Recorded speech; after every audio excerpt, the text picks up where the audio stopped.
ভারত সরকার বারবার ঘোষণা করছে যে আপনাদের দেশ থেকে আতঙ্কবাদের সমস্যা একেবারে শেষ হয়ে গেছে। চারিদিকে শান্তি আর শান্তি।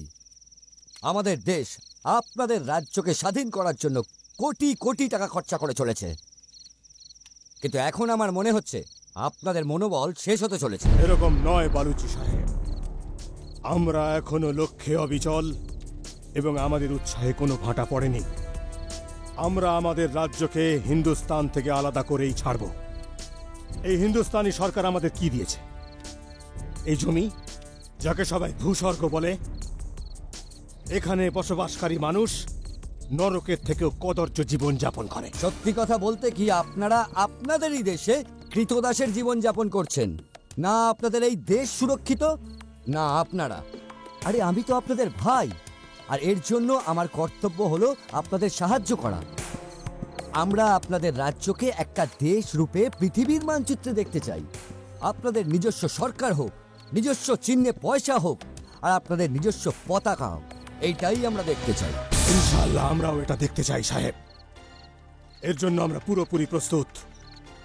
আগুনের এমন এক ভয়ঙ্কর লেলিহান শিখা জ্বলে উঠবে এই রাজ্যে, যাতে হিন্দুস্তানের সরকার কেঁপে যাবে।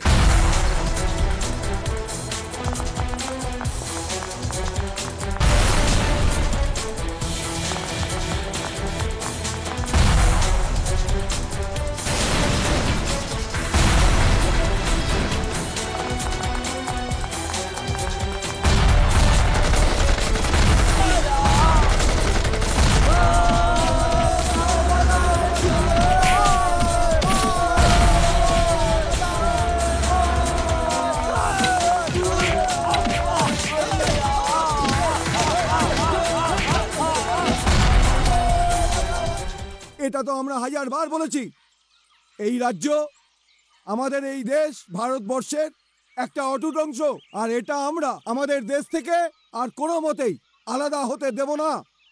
আর এর জন্য আমাদের যত বলিদান দিতে হোক না কেন, স্বাধীনতা এই রাজ্যবাসীর চাহিদা নয়, কারণ তারা ভালো মতোই জানে যে তারা প্রকৃত স্বাধীনতা পেয়েছে। এই স্বাধীনতার স্লোগান কিছু দেশদ্রোহীর পছন্দ। আর ওরা কারা? ওরা জানতে চান আপনারা? ওরা আমাদের প্রতিবেশী পাকিস্তানের হাতের কাঠ পুতুল। আর এই মসুদ কাদির সাহেব, যে নিজেকে এই রাজ্যের অনেক বড় রক্ষাকর্তা মনে করেন, নেতা মনে করেন, জানতে চান উনি কে?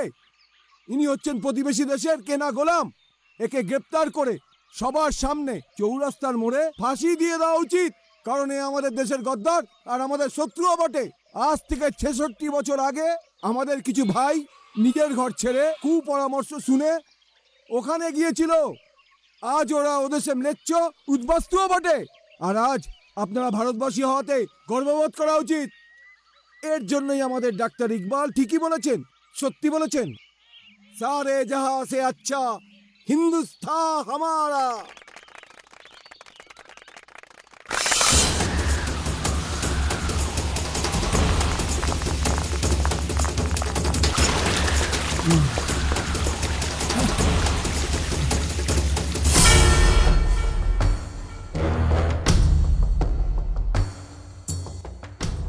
নূর মোহাম্মদ আজাদ। বজ্জাত, দেশের শত্রু। থু!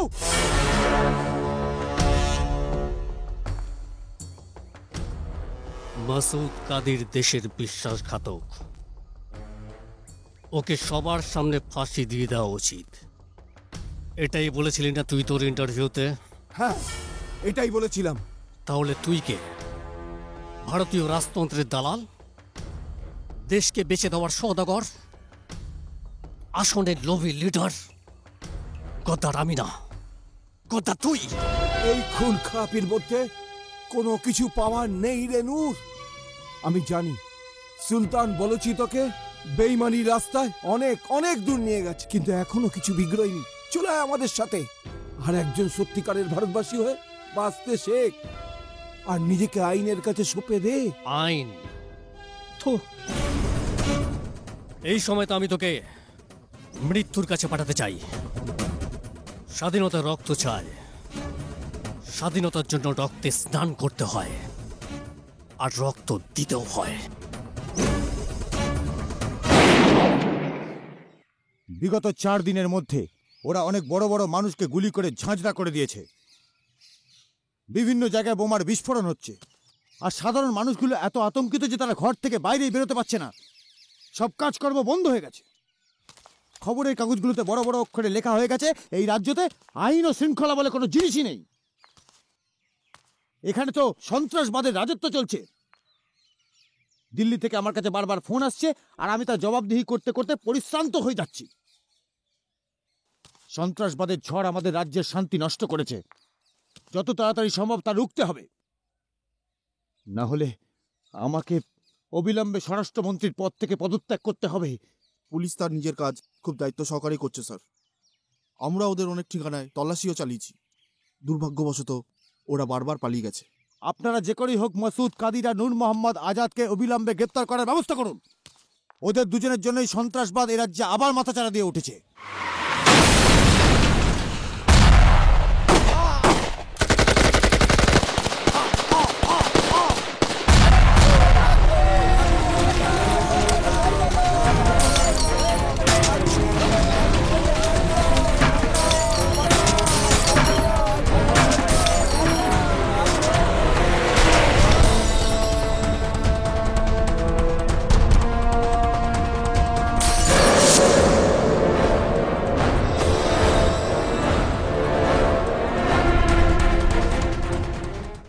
আমি আপনার কথা বুঝতে পারছি স্যার। যেমন করে বিষে বিষে বিষক্ষয় হয়, তেমনি করে আতঙ্কবাদের তুফানকে আটকানোর জন্য তুফানের প্রয়োজন। আমি কিছু বুঝতে পারছি না। অর্জুন সিংহ তুফানের নাম তো আপনি শুনেছেন। ও সেই ব্যক্তি যাকে কোর্ট মার্শাল করে ফৌজ থেকে বার করে দিয়েছে। ও নির্দোষ ছিল। ভুল ওই পুলিশটা ছিল যাকে অর্জুন সবার সামনে মেরেছিল। আসলে এই পুলিশটাই অর্জুনকে প্রথম গায়ে হাত তুলেছিল। অর্জুনের ভুল শুধু একটাই ছিল যে সিনিয়র অফিসারের পারমিশন ছাড়াই ও ওই লোকটাকে মেরে ধরে রক্তাক্ত করে দিয়েছিল। এখন এই অর্জুন সিং আমাদের কি কাজে লাগবে স্যার? উগ্রবাদকে যদি শেকড় থেকে উপড়ে ফেলতে হয়, তাহলে উগ্রবাদীদের লিডার মাসুদ কাদির আর নূর মোহাম্মদ আজাদকে গ্রেপ্তার করতে হবে। কিন্তু ওদেরকে ধরা অত সহজ নয়। এই জন্য একটা মিশনের দরকার। ক্যাপ্টেন অর্জুন সিংহ তুফান একজন বাহাদুর ও বুদ্ধিমান অফিসার। যদিও এখানকার পুলিশের সঙ্গে মিলে এই মিশনকে পুরো করার দায়িত্ব যদি গ্রহণ করে, তাহলে আমি অ্যাসিওর করছি স্যার, আতঙ্কবাদের বিনাশ খুব সহজেই হবে।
দুটো রুটি একটা তরকা ডাল দাও।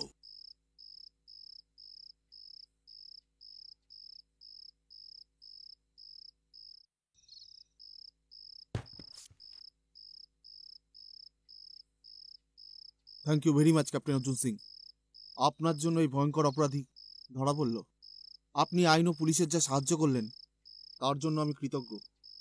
খাওয়ার সময় ডিস্টার্ব করো না।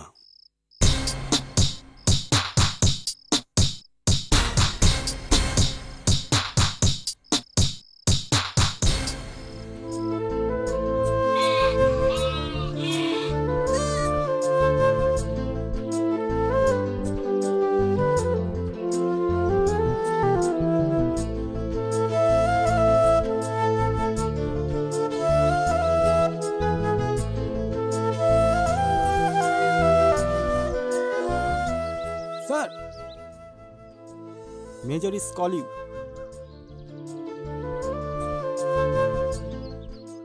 আই এম সরি স্যার, আমার এই মিশনে বিন্দুমাত্র আগ্রহ নেই। এমনিতেও আমাকে ফৌজ থেকে বিতাড়িত করে দিয়েছে। আপনি এই দায়িত্বটা অন্য কোনো বড় অফিসারকে দিয়ে দিন। অর্জুন, আমার চোখের সামনে উগ্রবাদীদের যোগ্য জবাব দেওয়ার জন্য তোমার চেয়ে ভালো আর যোগ্য অফিসার আর কেউ নেই। পুরনো কথা ভুলে যাও, এখন এই রাজ্যে তোমাকে খুব প্রয়োজন। স্যার, যখন আমাকে কোর্ট মার্শাল করে ফৌজ থেকে তাড়িয়ে দেওয়া হয়েছিল তখন আমাকে কারোর প্রয়োজন ছিল না, নাই ফৌজের, নাই রাজ্যের, নাই দেশের। আমি একটা জলজান্ত মানুষ স্যার, কোনো মেশিন গান নই, যেটা শুধুমাত্র প্রয়োজন হলেই উঠিয়ে চালিয়ে দিলেন। তুমি আমাকে বাধ্য করো না অর্জুন, তুমি তো ভালোভাবেই জানো ফৌজের আইন অনুযায়ী আমি জবরদস্তি তোমাকে এই মিশনের জন্য রাজি করাতে পারি। অবশ্যই আপনি আমায় জোর করে মিশনের জন্য রাজি করাতে পারেন, শুধু শরীরটাকে, তো আত্মাকে নয়। এটাও আপনি ভালো করে জানেন, যে লড়াইয়ে সৈনিকের মনের ইচ্ছাই থাকে না, সেই লড়াই কোনোদিন জেতা সম্ভব নয়। I am sorry to disobey you sir.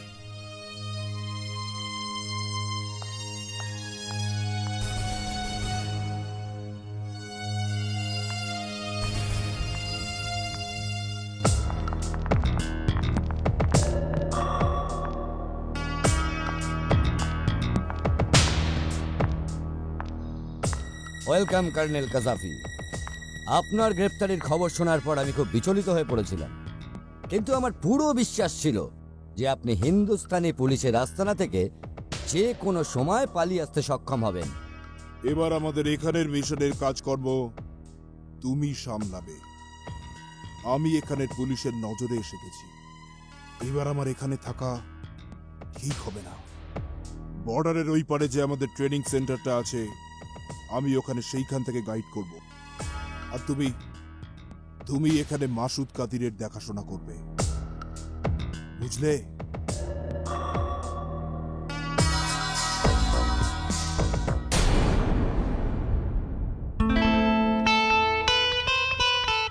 কতদিন জ্বালাবে আমাকে?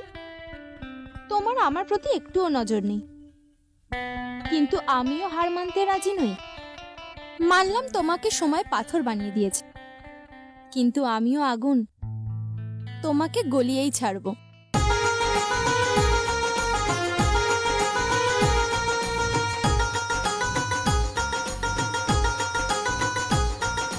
পাঞ্জাবি না বাঙালি, মুন্নাঞ্চন করে কালি, হয়ে হয়ে হয়ে পাঞ্জাবি না বাঙালি, মুন্নাঞ্চন করে কালি, সর্বনাচ পিছু তোর দিস যতই গালাগালি, হ্যাপি লাগছে পাগলি। হয়ে সোনিকুড়ি সোনিকুড়ি সোনিকুড়ি, তুই যে আমার সোনিকুড়ি, সোনিকুড়ি সোনিকুড়ি সোনিকুড়ি, তুই যে আমার সোনিকুড়ি।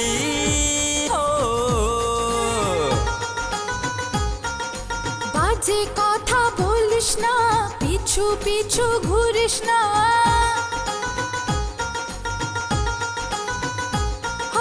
বাজে কথা বলিস না, পিছু পিছু ঘুরিস না, চুপি চুপি বাড়ি যা, কথায় যে ডাল গলবে না, বুঝলি কি রে পাগলা? সোনিকুড়ি সোনিকুড়ি সোনিকুড়ি, আমি যে নয় তোর সোনিকুড়ি, সোনিকুড়ি সোনিকুড়ি সোনিকুড়ি, আমি যে নয় তোর সোনিকুড়ি। সোনিকুড়ি সোনিকুড়ি সোনিকুড়ি, সোনিকুড়ি সোনিকুড়ি সোনিকুড়ি, সোনিকুড়ি সোনিকুড়ি সোনিকুড়ি, সোনিকুড়ি সোনিকুড়ি সোনিকুড়ি।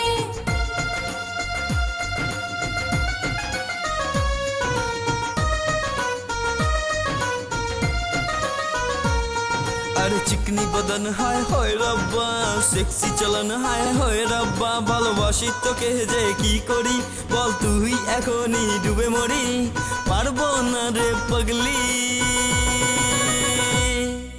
সনিকুনি সনিকুনি সনিকুনি তুই যে আমার সনিকুনি সনিকুনি সনিকুনি সনিকুনি তুই যে আমার সনিকুনি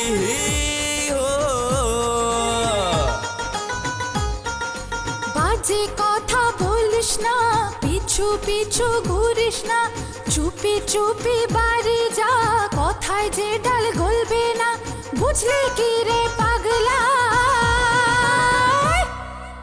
সোনি করে সোনি করে সোনি করে আমি যে নয় তোর সোনি করে, সোনি করে সোনি করে সোনি করে আমি যে নয় তোর সোনি করে।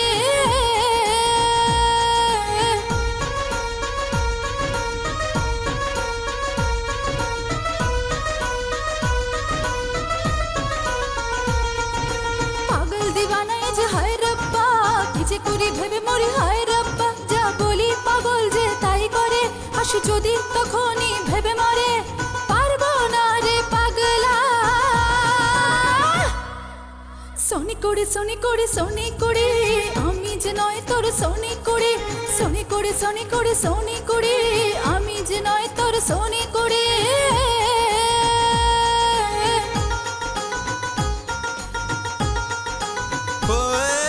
पंजाबी ना बंगाली মনাঞ্চন করে খালি, ছড়বো না যে পিছু তোর দিস যতই গালাগালি, হেব্বি লাগছে পাগলি।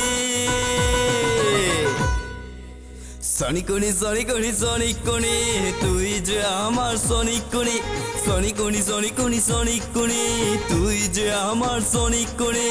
বাজে কথা বলিস না, পিছু পিছু ঘুরিস না, চুপি চুপি বাড়ি যা, কথায় যে ডাল গলবে না, বুঝলি কি রে পাগলা। সোনি করে সোনি করে সোনি করে আমি যে নয় তোর সোনি করে।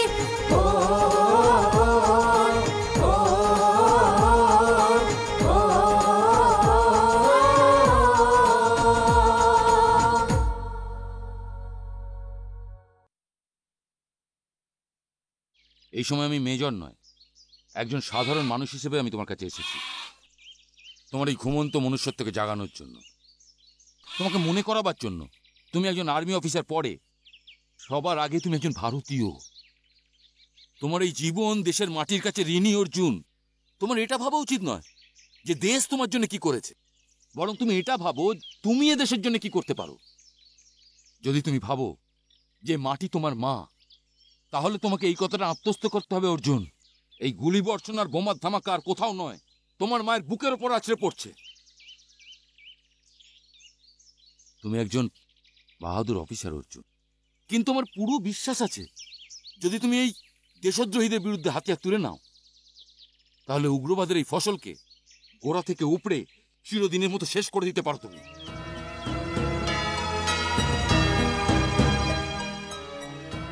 আপনি ঠিক বলেছেন স্যার। আমার অন্তরে সেই দেশপ্রেমিক মানুষটা হাউস থেকে বের করে দেওয়ার পর মারা গেছিল। আজ আপনি ওটাকে নতুন করে জাগিয়ে তুললেন, কিন্তু আমার একটা শর্ত আছে স্যার। এই লড়াই আমি আমার মতন করে লড়ব। এই লড়াইয়ে কোনো নেতা কিংবা কোনো মন্ত্রীর কোনো ইন্টারফেয়ারেন্স চলবে না, না কোনো হাই কমান্ডের ফোন। এই মিশন রিলেটেড কোনো ফয়সলা আমি ছাড়া আর কেউ করবে না। আমি হোম মিনিস্ট্রির সঙ্গে এই বিষয়ে সব কথা বলে নিয়েছি, আমরা তোমার শর্ত মঞ্জুর করলাম।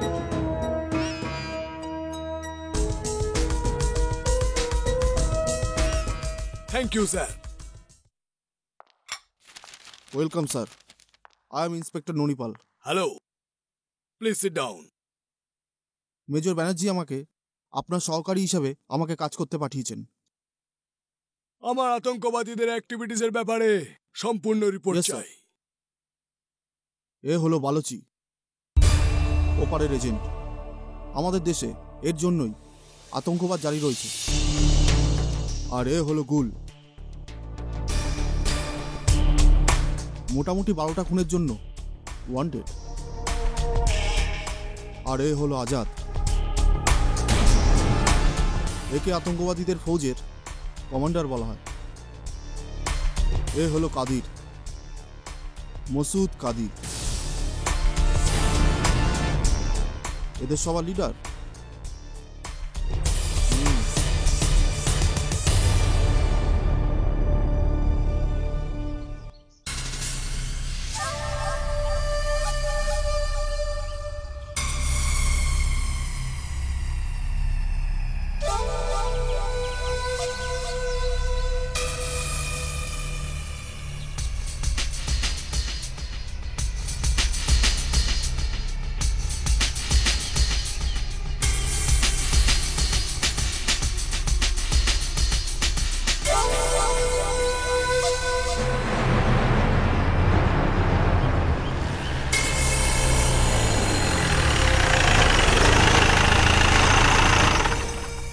সালাম আলাইকুম। ওয়ালাইকুম আসসালাম। সুলতান বালুচি সাহেব গাড়িটা পাঠিয়েছেন। এই গাড়ি কিসের জন্য? আমরা কি এটাতে করে ঘুরতে যাব? না বাবা, আমাদের কিছু নওজওয়ান ছেলে সীমান্ত পার করে ট্রেনিং এ যাবে। তাহলে আমাকেও পাঠিয়ে দাও না ট্রেনিং এর জন্য। আব্দুল্লাহ, এদিকে আয়। আসছি। কোনো ব্যাপার নিয়েই ঘাবড়ে যাবার কোনো দরকার নেই। তোমরা যেখানে ট্রেনিং এ যাচ্ছ সেই দেশ আমাদের ভাইয়ের। ওখানকার সরকার আমাদের স্বাধীনতা চায়। তোমাদের ওখানে কোনো রকমের অসুবিধাই হবে না। খুদা হাফেজ। খুদা হাফেজ। খুদা হাফেজ। কি ব্যাপার তোর? তোর পা কেন আটকে গেল? না, আমি ট্রেনিং এ যাব না।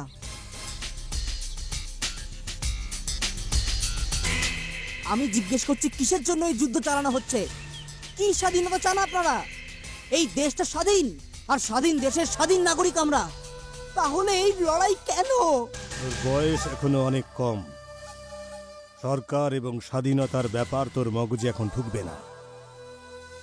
৬৬ বছর আগে দিল্লি থেকে যে স্বাধীনতা শুরু হয়েছিল তা আজ পর্যন্ত এখানে পৌঁছয়নি। আমি এবং আমাদের লোক আজও গোলামের থেকেও খারাপ জীবন যাপন করছে। We are second class citizen of this country. যা, গাড়িতে গিয়ে বস। আপনারা যাই বলুন, কিন্তু আমি যাব না। দেখ, জেদ করিস না। ময়দানের যুদ্ধে যে সিপাহী একবার পিঠ দেখিয়ে চলে যায় তাকে গুলি করে মারতে হয়। হ্যাঁ, তাহলে চালাও গুলি।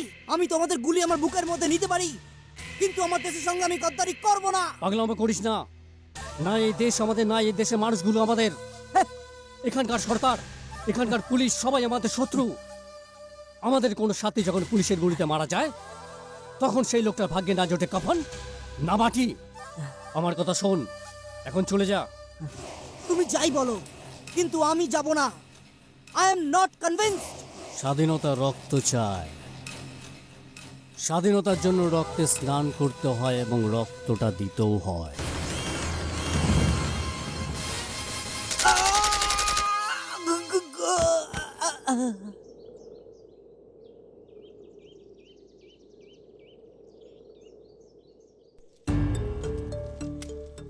আমি কিচ্ছু বুঝতে পারছি না। আমি পুরোপুরি আজাদ ভাইকে খুন খারাপের জন্য দোষ দিতে পারছি না। সব দোষ কায়া আব্বুর। সরকারের সঙ্গে টক্কর দেওয়া এত সহজ নয়। আমার তো সব ইচ্ছে মনেই থেকে গেল। ভেবেছিলাম মেডিকেল কলেজে ভর্তি হয়ে ডাক্তারি পড়ব। যদি আমি আব্বু বেঁচে থাকতো তাহলে হয়তো এই দিনটা দেখতে হতো না। তুমি আমাদের ব্যাপারে কিছু ভাবো না কেন? যদি সম্ভব হয় আমাকে এখান থেকে নিয়ে চলো। আমি আর এখানে থাকতে পারবো না, আর থাকতে পারবো না এখানে। এটা যেমন সত্যি যে আমি তোমাকে জীবন দিয়ে ভালোবাসি, এবং এটাও সত্যি যে আমি আমার দেশের একজন সত্যিকারের সৈনিক। আর কখনো এখান থেকে তুমি আমাকে যাওয়ার জন্য বলবে না, নয়তো গুলি করে দেবো, বুঝেছো?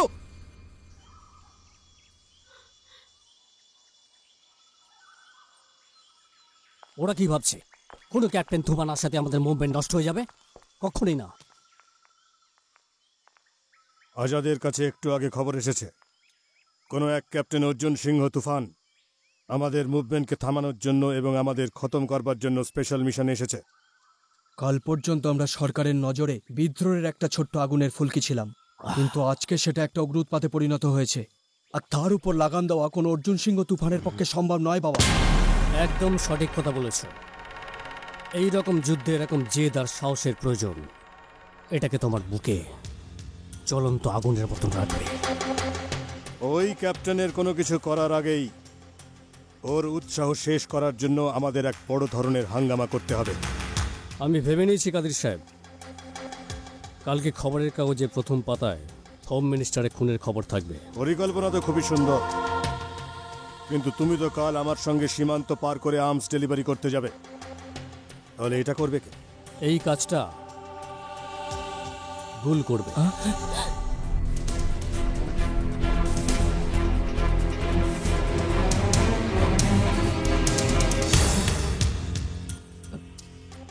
হ্যাঁ বাবা, এই কাজটা আমি করব। হ্যাঁ, ধন্যবাদ বাবা।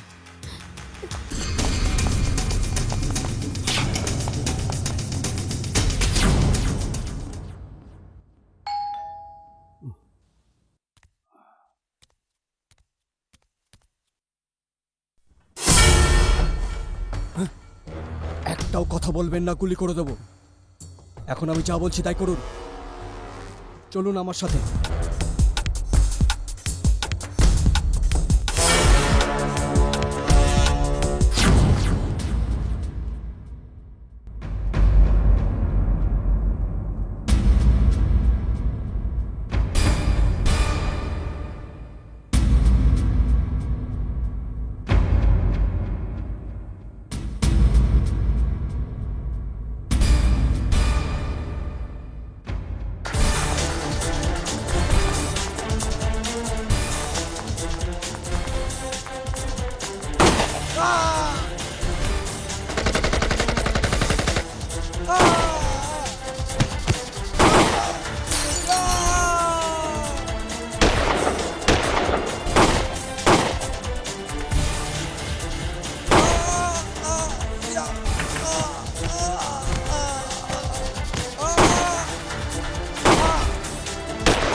খোদা সবসময় ধৈর্যশীল মানুষের পাশে থাকেন। আমাদের যে 5 সাথী পুলিশের গুলিতে মারা গেছে, ওদের মৃত্যু কোনো সাধারণ ঘটনা নয়, শহীদ হয়েছে ওরা।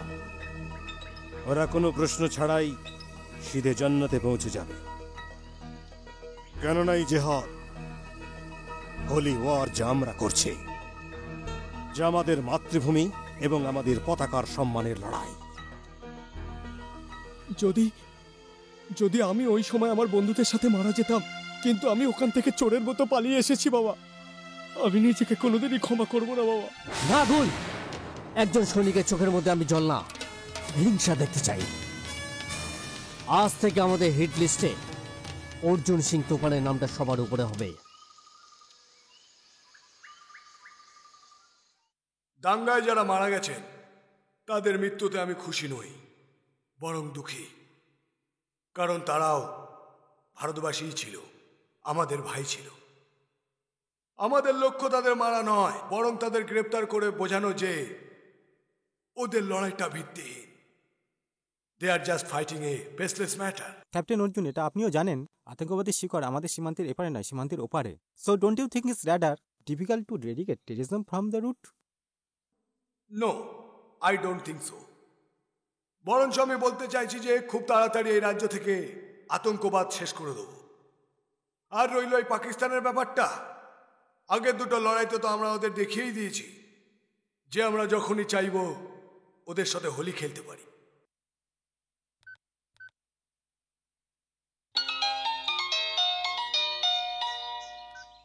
হ্যালো।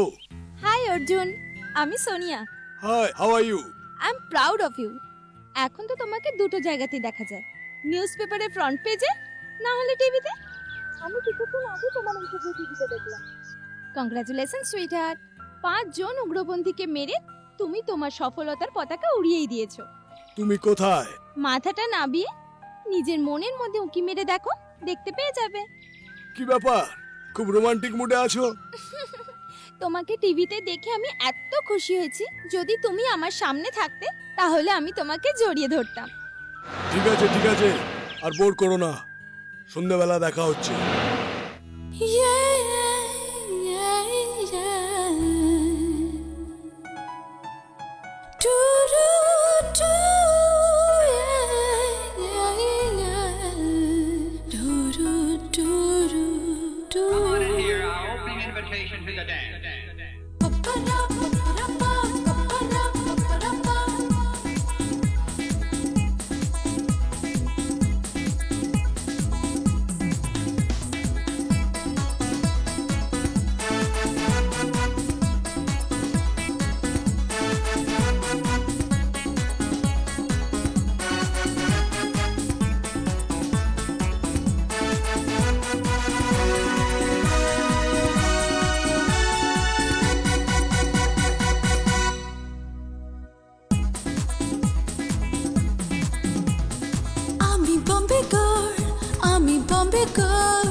কত যে আশা আছে বুকে, দেখি যে আমায় পাগল হয়ে খুঁজে ফেরে আমাকে। দেখে আমার কত ক্রাউন, আশিক আমার টাউন টাউন, কালার আমার একটু ব্রাউন, করে মনে সিগন্যাল সাউন্ড। আমি বম্বে গার্ল, আমি Bombay girl, look me baby, look me baby, I'm in Bombay girl, I'm in Bombay girl, love me baby, love me baby.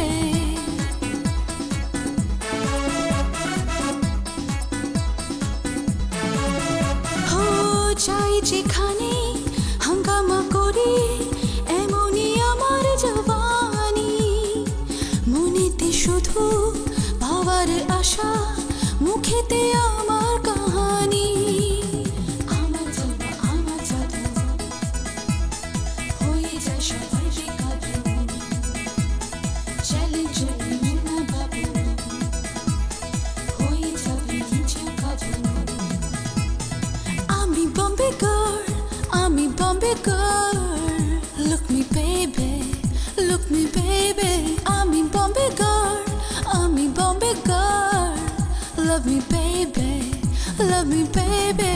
You bole hello hello, you dake kache aaye, you abar piche jaye, you preme pore jaye.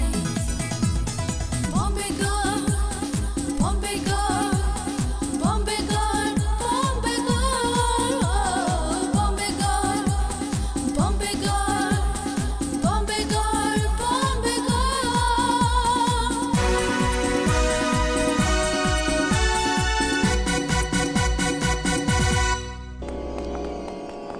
Captain Toofan আমাদের পেছনে আসবে, এদিক ওদিক লুকিয়ে পড়ো, come on hurry up.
আমি জানি তুই কার জন্য চিন্তা করছিস, কিন্তু চিন্তা করিস না, তোর ভুলের কিচ্ছু হবে না। আমি ওকে ফিরিয়ে আনবো। শুনেছি পুলিশের লোকেরা আতঙ্কবাদীদের এনকাউন্টারে মেরে ফেলে। তোকে এটা কে বললো যে আমরা আতঙ্কবাদী? আমরা তো আমাদের অধিকারের জন্য লড়ছি। গুল যদি পুলিশের হাতে মারা যায় তবুও তার মৃত্যু বিফলে যাবে না। একটা সৈনিকের রক্ত যখন মাটিতে পড়ে তখন তা ব্যর্থ হয় না, ও আকাশের বুকে তারা হয়ে জ্বলতে থাকবে। কাঁদিস না তুই, সব ঠিক হয়ে যাবে।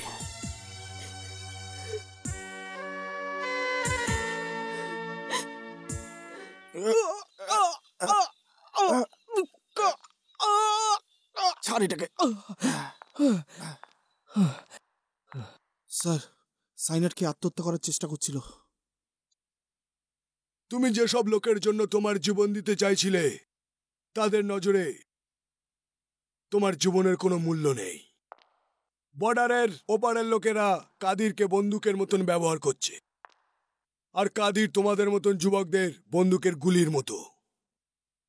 আইন থেকে বাঁচার এখন একটাই রাস্তা, সরকারি সাক্ষী হয়ে যাও। তুমি নিজের সময় নষ্ট করছো ক্যাপ্টেন। আমি একটা সত্যিকারের সৈনিক, কর্তব্যের জন্য আমি আমার জীবনটাও দিয়ে দিতে পারি, কিন্তু আমি আমার দলের সাথীদের সাথে বেইমানি করব না। আমি তোমায় শুধু 24 ঘন্টার সময় দিচ্ছি, শুধু 24 ঘন্টা।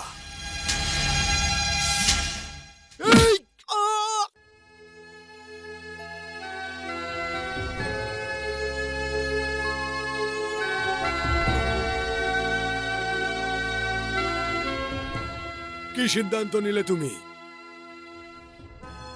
দেখো তোমার সঙ্গে কে দেখা করতে এসছে।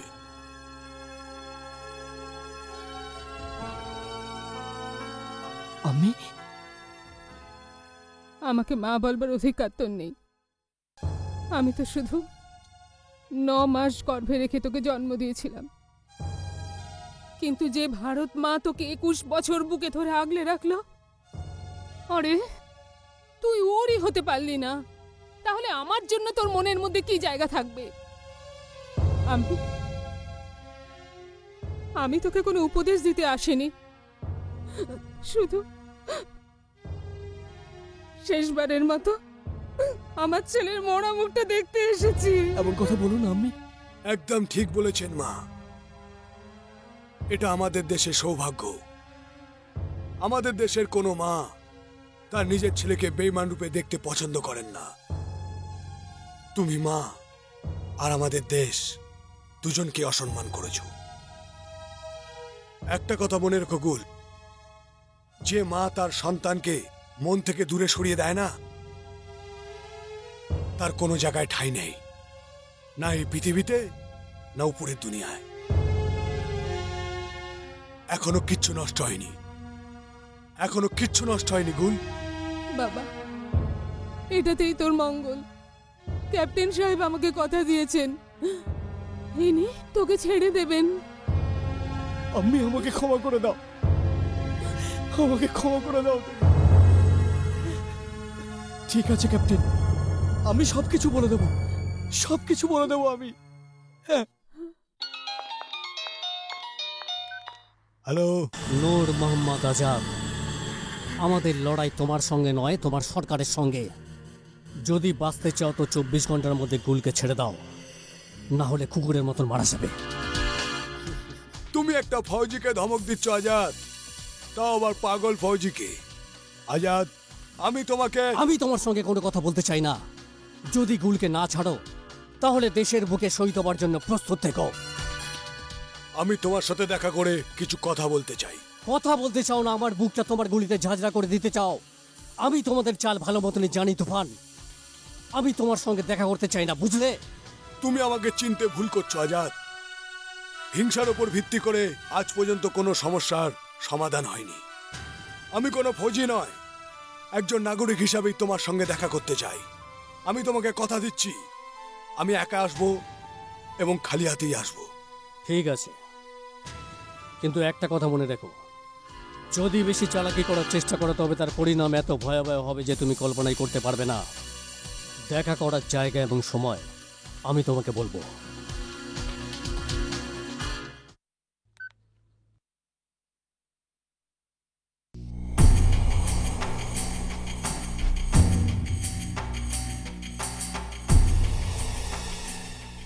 বলো, কি কথা বলতে চাও? আমি এটাই বলতে চাইছি যে তুমি ওই দেশের সন্তান। যেই বাইরের শক্তির জন্য তুমি এই লড়াইটা লড়ছো, ওরা তোমার বন্ধু নয়, শত্রু। তোমাদের স্বাধীনতা ওদের উদ্দেশ্য নয়, ওদের উদ্দেশ্য হলো শুধু আমাদের দেশে আতঙ্কবাদকে জিইয়ে রাখা। তোমার জন্য এটাই ভালো হবে যে তুমি তোমার সঙ্গীদের নিয়ে আত্মসমর্পণ করো। আমি তোমাকে কথা দিচ্ছি, তোমাদের কোনো শাস্তি হবে না। তোমরা সবাই আবার নতুন করে সম্মানের সঙ্গে জীবন কাটাতে পারবে। মনে হচ্ছে তোমাদের সরকার আমাদের শক্তি থেকে ভয় পেয়ে গেছে ক্যাপ্টেন। এই জন্য তোমাকে অহিংসার অবতার হিসেবে এখানে পাঠানো হয়েছে। কেননা তুমি নন ভায়োলেন্সের কথা বলে আমাদের অস্ত্র সমর্পণ করতে বাধ্য করো। কিন্তু এটা অসম্ভব ক্যাপ্টেন। কোনো আন্দোলন একদিনে হয় না। যখন অন্যায় অবিচার একটা শেষ পর্যায়ে এসে দাঁড়ায়, তখনই জন্ম নেয় বেইমানির যুদ্ধ। তোমাদের সরকার আজ পর্যন্ত আমাদের কি দিয়েছে? এখনো আমাদের ঘরগুলো অন্ধকার। ৬৭ বছর হয়ে গেছে আমাদের স্বাধীনতার, কিন্তু আমাদের রাজ্যের লোক আজও গরিবের থেকে নিচে জীবনটাকে অতিবাহিত করে চলেছে। কেন ক্যাপ্টেন? এই জন্য তুমি সরকারকে সম্পূর্ণরূপে দোষ দিতে পারো না আজাদ। উন্নতি আর শান্তি রেশন দোকানে খুঁজে পাওয়ার মতন জিনিস নয় যে রেশন কার্ড দেখেই তোমাদের দিয়ে দেওয়া হবে। গুণীজনের একদম সত্য বলে গেছেন, কুকুরের লেজ যতই টানাটানি করো না কেন, হাজার চেষ্টা করেও সেটাকে কখনো সোজা করা যায় না। আমাদের দেশে রাজতন্ত্র নেই আজাদ, জনতার সরকার। তোমাদের যা দাবি তা তোমরা সরকারের কাছে রাখো, কিন্তু কাশ্মীরকে দেশ থেকে আলাদা করার কথা কোনোভাবেই বরদাস্ত করা যাবে না। এই সমস্যার সমাধান আর কথার মাধ্যমে হবে না ক্যাপ্টেন। কেননা আমরা মাথায় কফন বেঁধে ময়দানে যুদ্ধে নেমে পড়েছি। এখন যদি আমাদের মধ্যে কোনো ফয়সালা হয়, তা যুদ্ধের মাধ্যমে হবে। আমাদের যেরকম করে হোক স্বাধীনতা দরকার ক্যাপ্টেন, যেরকম করে হোক স্বাধীনতা দরকার। আজাদ, এখন আমি ভারতীয় ফৌজি নয়, একজন ভাইয়ের মতন করে বোঝাচ্ছি। বন্ধ করো এসব। যুদ্ধের ময়দানে আমাদের মোকাবেলা তো ওই পাকিস্তানও করতে পারে না যাদের হাতের কাঠের পুতুল তোমরা। তাহলে তুমি আর তোমার কয়েকজন সঙ্গীর ক্ষমতাই বা কতটুকু? হ্যাঁ, যখন একজন ফেরারি তার মাথায় এবং বুকে আন্দোলনের আগুন নিয়ে আবার উঠে দাঁড়ায় না ক্যাপ্টেন, তখন বড় থেকে বড় সরকারকেও তার কাছে মাথা নত করতে হয়।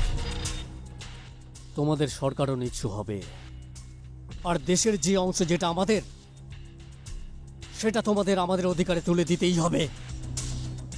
এই যুদ্ধ তো সেই দিন শেষ হবে যেই দিন এই রাজ্যের বুকে আমাদের নিজস্ব পতাকা সবার উপরে উঠতে থাকবে। ওই দিন কখনো আসবে না আজাদ।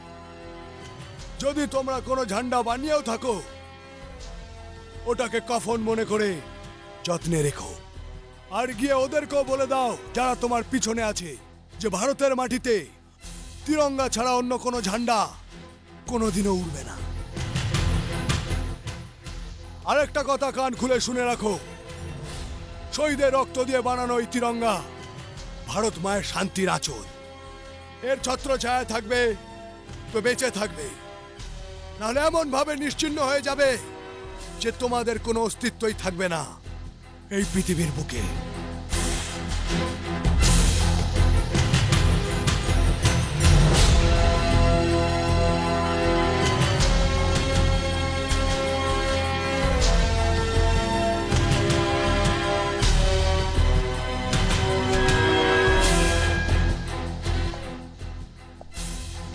যাও, তোমার মাকে নিয়ে অন্য কোথাও চলে যাও, একটা নতুন জীবন শুরু করো।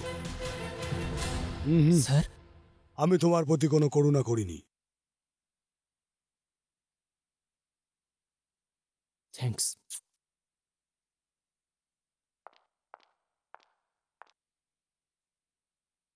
আমি সিদ্ধান্ত নিয়ে ফেলেছি গুল, গাজীপুরে আমার এক খুড়তুতো বোন আছে, আমরা দুজন ওখানেই চলে যাব। ঠিক আছে আম্মি। আর হ্যাঁ, যাওয়ার আগে আমরা পীর বাবার দরগায় যাব। আমি মানত করেছিলাম যখন তুই ছাড়া পাবি তখন আমি ফুলের চাদর চড়াবো। ঠিক আছে আম্মি, তাই হবে।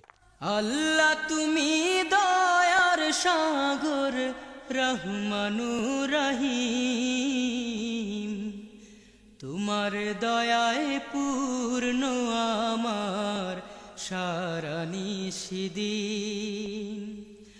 আল্লাহ তুমি দয়ার সাগর রহমানুর রহিম, তোমার দয়ায় আমি এখানে তোমার মুক্তির জন্য দোয়া করতে এসেছি, কিন্তু আমার মনোবাঞ্ছা তো দোয়ার জন্য হাত ওঠানোর আগেই পূরণ হয়ে গেছে। আম্মি, আমাকে এখন যেতে হবে, আমি তাড়াতাড়ি চলে আসবো।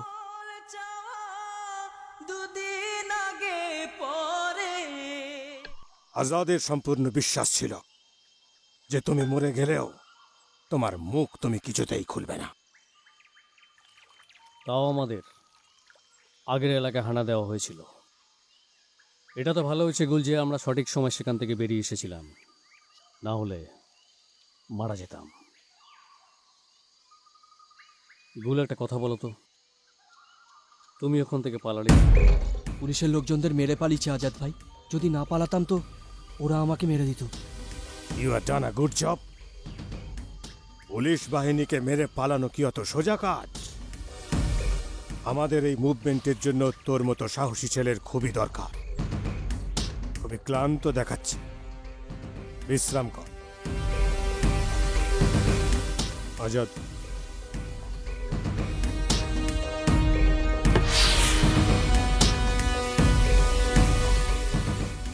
আজাদ, এই গুলের কিছু একটা ব্যবস্থা, এর ওপর নজর রাখা খুবই দরকার।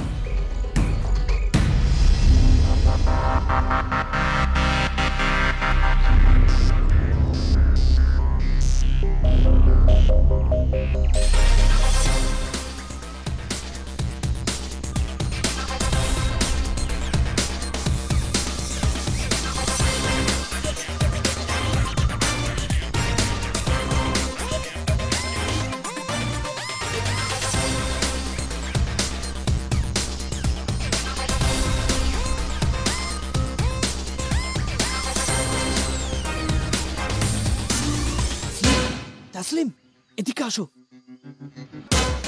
এদিকে আসো। কি ব্যাপার?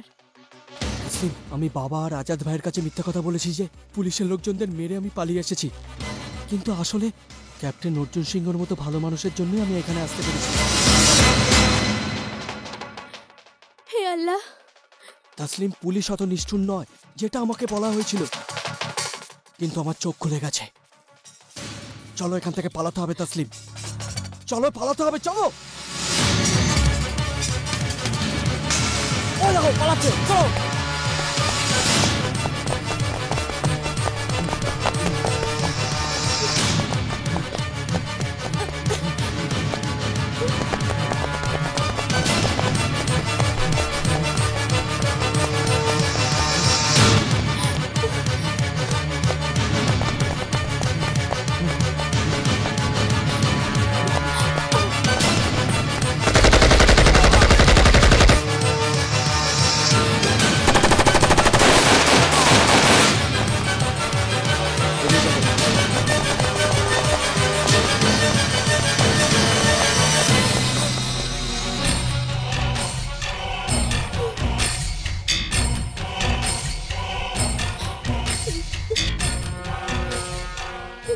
গোল স্বাধীনতার রক্ত চায়,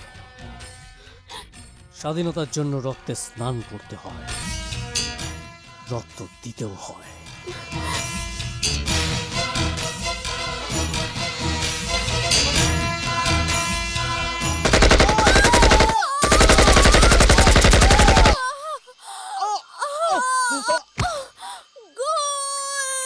তসলিম! তসলিম!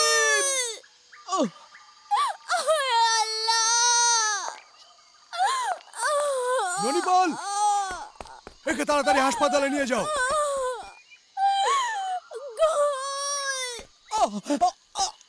গুল গুল গুল স্যার না স্যার আমার তসলিমকে বাঁচান স্যার। তসলিম আর কিচ্ছু হবে না। চলো আমি তোমাকে হাসপাতালে নিয়ে যাই। না স্যার না, এখন আমার যাওয়ার সময় এসে গেছে স্যার, আমার যাওয়ার। এই যে কোরআন শরীফ আম্মিকে দিয়ে দেবেন স্যার।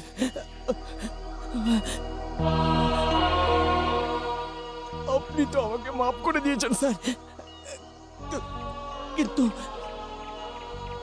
বোধহয় ওই আল্লাহর সামনে আমার দোষ ক্ষমার যোগ্য ছিল না বোধহয় স্যার। না গুল, প্রায়শ্চিত্তের চোখের জলে সব পাপ দিয়ে যায়। বেঁচে থাকতে আমি একটা গদ্দার ছিলাম, কিন্তু কিন্তু মরার সময় আমি একটা সত্যিকারে হিন্দুস্তানি হয়ে মরতে চাই স্যার, সত্যিকারে হিন্দুস্তানি হয়ে।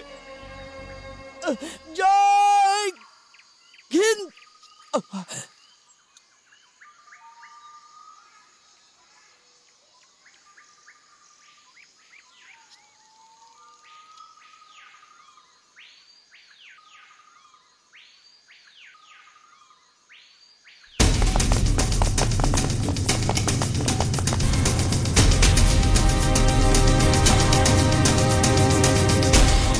যে কোনো আন্দোলন লিডার ছাড়া বাঁচতে পারে না, যে কোনো লড়াই লিডারশিপ ছাড়া হয় না।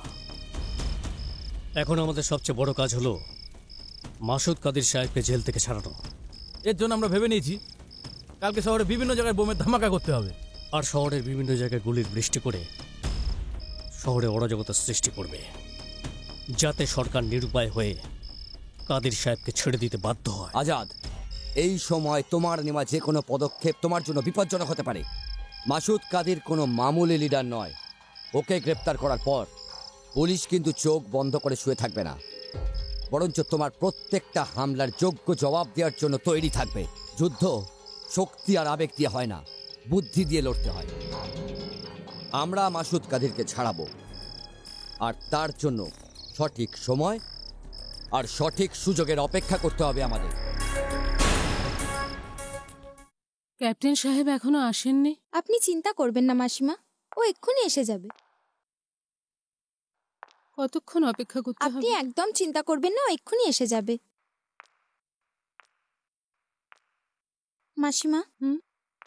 ক্যাপ্টেন সাহেব, গুল এসেছে না আপনার সাথে? আপনি ওকে নিয়ে এসেছেন না? খুব আফসোস হচ্ছে আমার, আমি আপনার ছেলেকে জীবিত আনতে পারিনি। ওর নিজের সঙ্গীদের গুলির নিশানা হয়েছে। মরার সময় এই মহান বইটি ও আমাকে সঁপে গেছে। আপনি এটাকে রেখে দিন।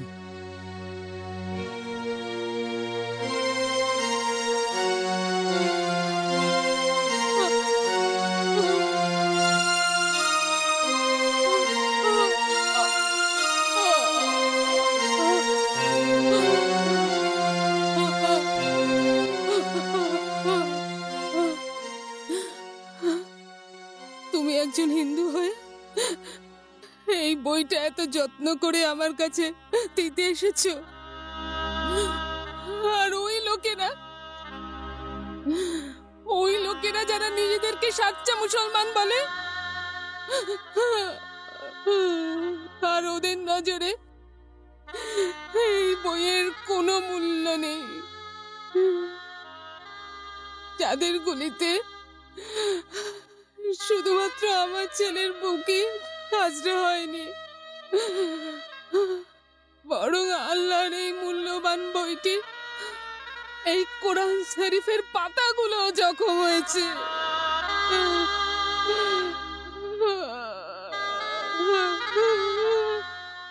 যেসব মুসলমান হিন্দুদেরকে শত্রু মনে করে তাদেরকে আমার ছেলের মৃত্যু থেকে শিক্ষা নেওয়া উচিত। তার জীবন কোনো হিন্দু নয়, বরং তার জীবন এক মুসলমানই নিয়েছে। কতদিন অন্ধ হয়ে থাকবে এই দেশের লোক? কবে চোখ খুলবে আমাদের এই দেশের লোকদের? কবে? ভেঙে পড়বেন না মা। এরা না হিন্দু ছিল না মুসলমান, এরা শুধু আতঙ্কবাদী। এদের না আছে কোনো ধর্ম, না আছে কোনো মনুষ্যত্ব। চলুন মা, আপনার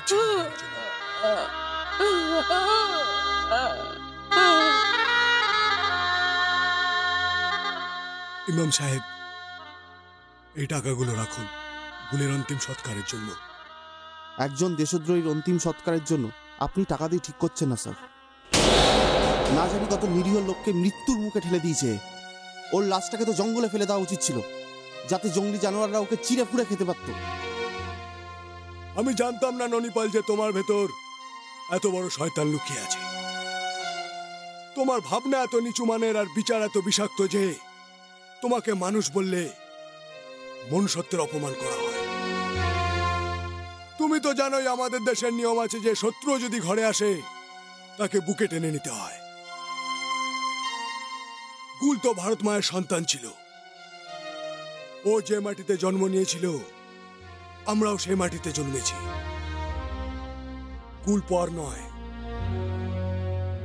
সেও আমাদের ভাই ছিল। আমি সরি স্যার, আমি সরি।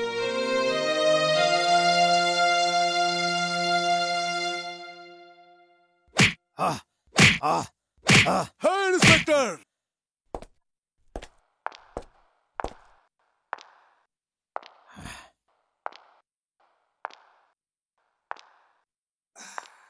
আমি জানি মাসুদ কাদির, কাঁধ তোমার কিন্তু বন্দুক অন্যের। আর ওই প্রতিবেশী দেশ যারা তোমাকে মোহরার মতন ব্যবহার করছে তারাও অনেক বড় ভুল করছে। তোমরা এটা ভাবছো কি করে? এই সামান্য কয়েকজন লোকজন নিয়ে এই কাশ্মীরকে ভারত থেকে আলাদা করে দেবে? বিশ্বাস তো এটাই করি ক্যাপ্টেন অর্জুন। আমার পুরো বিশ্বাস আছে আমাদের খোদাই জেহাদে সফল হতে আমাদের সম্পূর্ণ সাহায্য করবেন। This is not a holy war. এটা আন্দোলন নয় মিস্টার কাদির, এটা বিশ্বাসঘাতকতা নিজের দেশের সাথে, নিজের জন্মভূমির সাথে। তোমাদের ধর্মে তো লেখা আছে নিজের দেশের প্রতি সহানুভূতিশীল থাকতে। আমরা কি করে এটাকে নিজের দেশ বলে মেনে নেব? এখানকার সরকার না তো আমাদের মাতৃভূমিকে রক্ষা করতে পারে, আর না আমাদের মাতৃভূমির জনসাধারণকে। I know mister Masud Kadir, তুমি কি বলতে চাইছো আমার জানা আছে। কিন্তু একটা কথা তুমি জেনেও একবার জেনে নাও, India is the best democracy in this world. Bharat এমন এক দেশ যেখানে সব ধর্মের লোকেদের নিজেদের ধর্ম স্বাধীনভাবে পালন করার অধিকার আছে। আর তুমি যে দেশের কথা বলছো না, ওখানে নিজেদের ধর্মের লোকদের জীবন নিচ্ছে। এই দেশে তোমাদের কোনো বিপদ নেই। তুমি পথভ্রষ্ট, তবুও ভারতীয়। এই জন্য তোমায় একটা উপদেশ দিচ্ছি, খবরের কাগজের মাধ্যমে তোমার সঙ্গীদের বলো তারা যেন অস্ত্র ছেড়ে দিয়ে নিজেদেরকে আত্মসমর্পণ করে। তুমি বা তোমার সাথী যেই হোক, যাবজ্জীবন বা ফাঁসির শাস্তি হবে না, সব থেকে কম শাস্তি পাবে। তাদের নতুন জীবন শুরু করার সুযোগ দেওয়া হবে। এটা ক্যাপ্টেন অর্জুনের কথা। বিপ্লবের এই অগ্নিশিখাকে কোনোভাবেই থামিয়ে দেবার ক্ষমতা তোমার নেই ক্যাপ্টেন অর্জুন। যদি তুমি সত্যি চাও যে আমরা অস্ত্র সমর্পণ করি, এ লড়াই বন্ধ করে দিই, তো যাও দিল্লি, যাও তোমাদের প্রধানমন্ত্রীর কাছে, আর ওনাকে বলো এই রাজ্যকে টুকরো করে এই দেশ থেকে আলাদা করে দাও, আমাদের হাতে তুলে দাও, আমাদের স্বাধীন করে দাও। তোমার এই স্বপ্ন কোনোদিন সত্যি হবে না কাদির। তুমি কি ভেবেছ এই দেশের স্বাধীনতা আমরা লালিপপ খেয়ে পেয়েছি? হ্যাঁ, অনেক রক্ত ঝরিয়ে পেয়েছি। এটা শহীদের দেশ। এই দেশের মাটিতে আজও নেতাজি সুভাষচন্দ্র বোস, মৌলানা আবুল কালাম আজাদ, শহীদ ভগৎ সিং এর মতন অনেক লোক আছেন যারা নিজের দেশের জন্য হাসতে হাসতে নিজের জীবন উৎসর্গ করতে পারেন। তোমরা এবং তোমাদের পিছনে যে দেশ আছে তার সামর্থ্যই বা কতটা। আমি ঘোষণা করছি, যে চোখ ভারতের দিকে উঠবে তা উপড়ে নেওয়া, যে পা ভারতের দিকে এগিয়ে আসবে তা কেটে ফেলা হবে। স্বাধীনতার পর থেকে এখনো কারো সাহস হয়নি যে এই রাজ্যকে দেশ থেকে আলাদা করবে।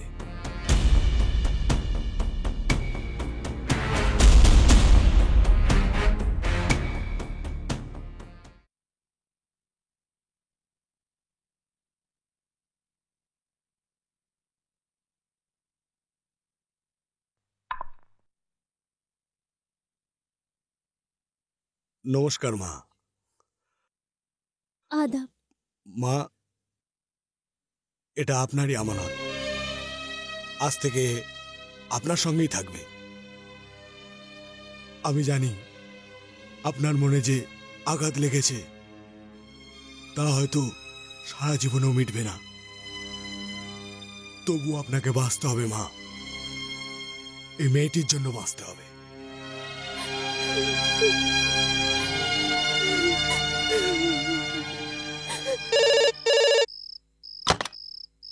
হ্যালো, নূর মোহাম্মদ আজাদ, এখন তুমি মৃত্যুর কাছাকাছি বসে আছো ইন্সপেক্টর।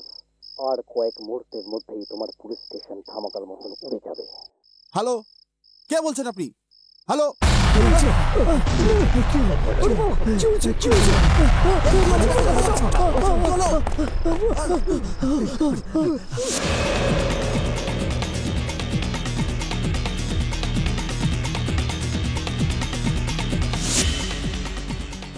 কাদের সাহেব কোথায়? এখানে নেই। কখন থেকে? জানি না। ঝাঁঝরা করে দাও সবাইকে।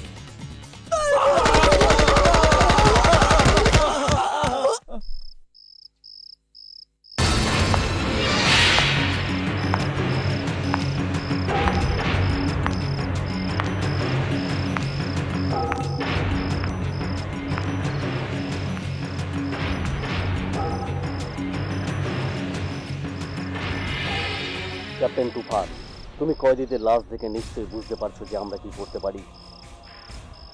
আগামী দুদিনের মধ্যে যদি তুমি আমাদের লিডারকে না ছাড়ো, তাহলে প্রত্যেকটা গলি, প্রত্যেকটা পাড়ায় একটা করে লাশ দেখতে পাবে তুমি।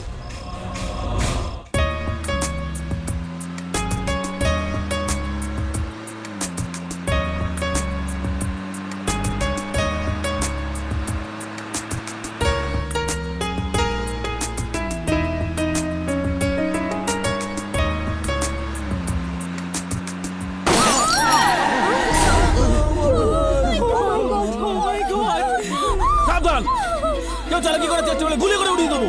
বলা আছে ভাই, এদের কি করব? যদি তুমি বলো এদের সবাইকে মেরে ক্যাপ্টেন তুফানের কাছে পাঠিয়ে দিই। না, এদের সবাইকে বন্দি করে আমাদের ঠিকানায় নিয়ে চলো।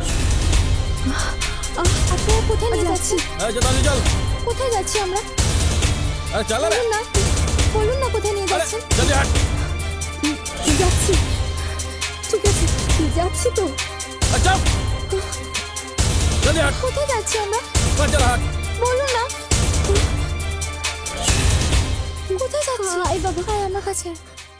মা, আমাকে বাড়ি নিয়ে যাও, আমার খুব ভয় করছে, ওরা আমায় মেরে ফেলবে। হ্যাঁ মা, আমি আছি তো মা, আমি তোমাদের দুজনকে ঘরে নিয়ে যাব। আমাকে নিয়ে চলো না মা, আমি এখানে থাকবো না, এক্ষুনি চলো না, বাড়ি যাবো। ওই বাচ্চাকে চুপ করাও, যদি একবার গুলি চলে যায় না চিরদিনের মতন চুপ হয়ে যাবে।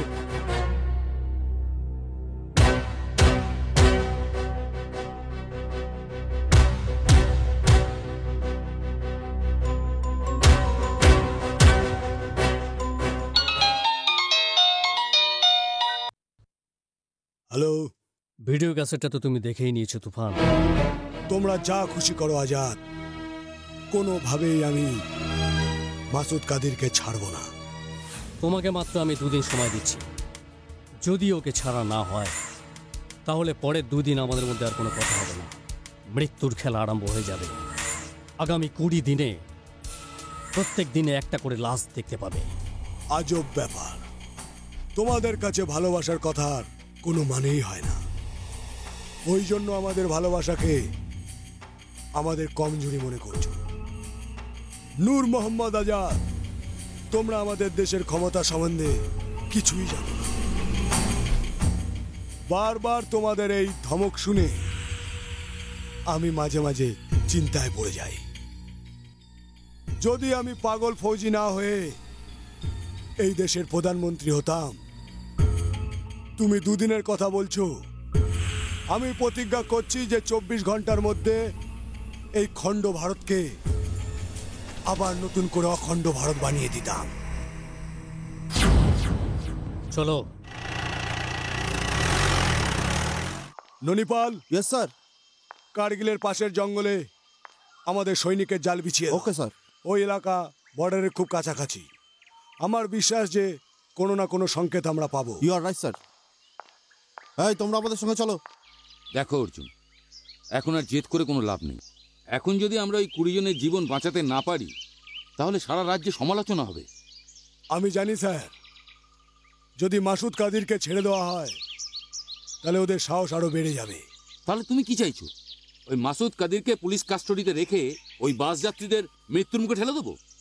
না, আমার মতে বলে মাসুদ কাদিরকে ছেড়ে দেওয়া উচিত।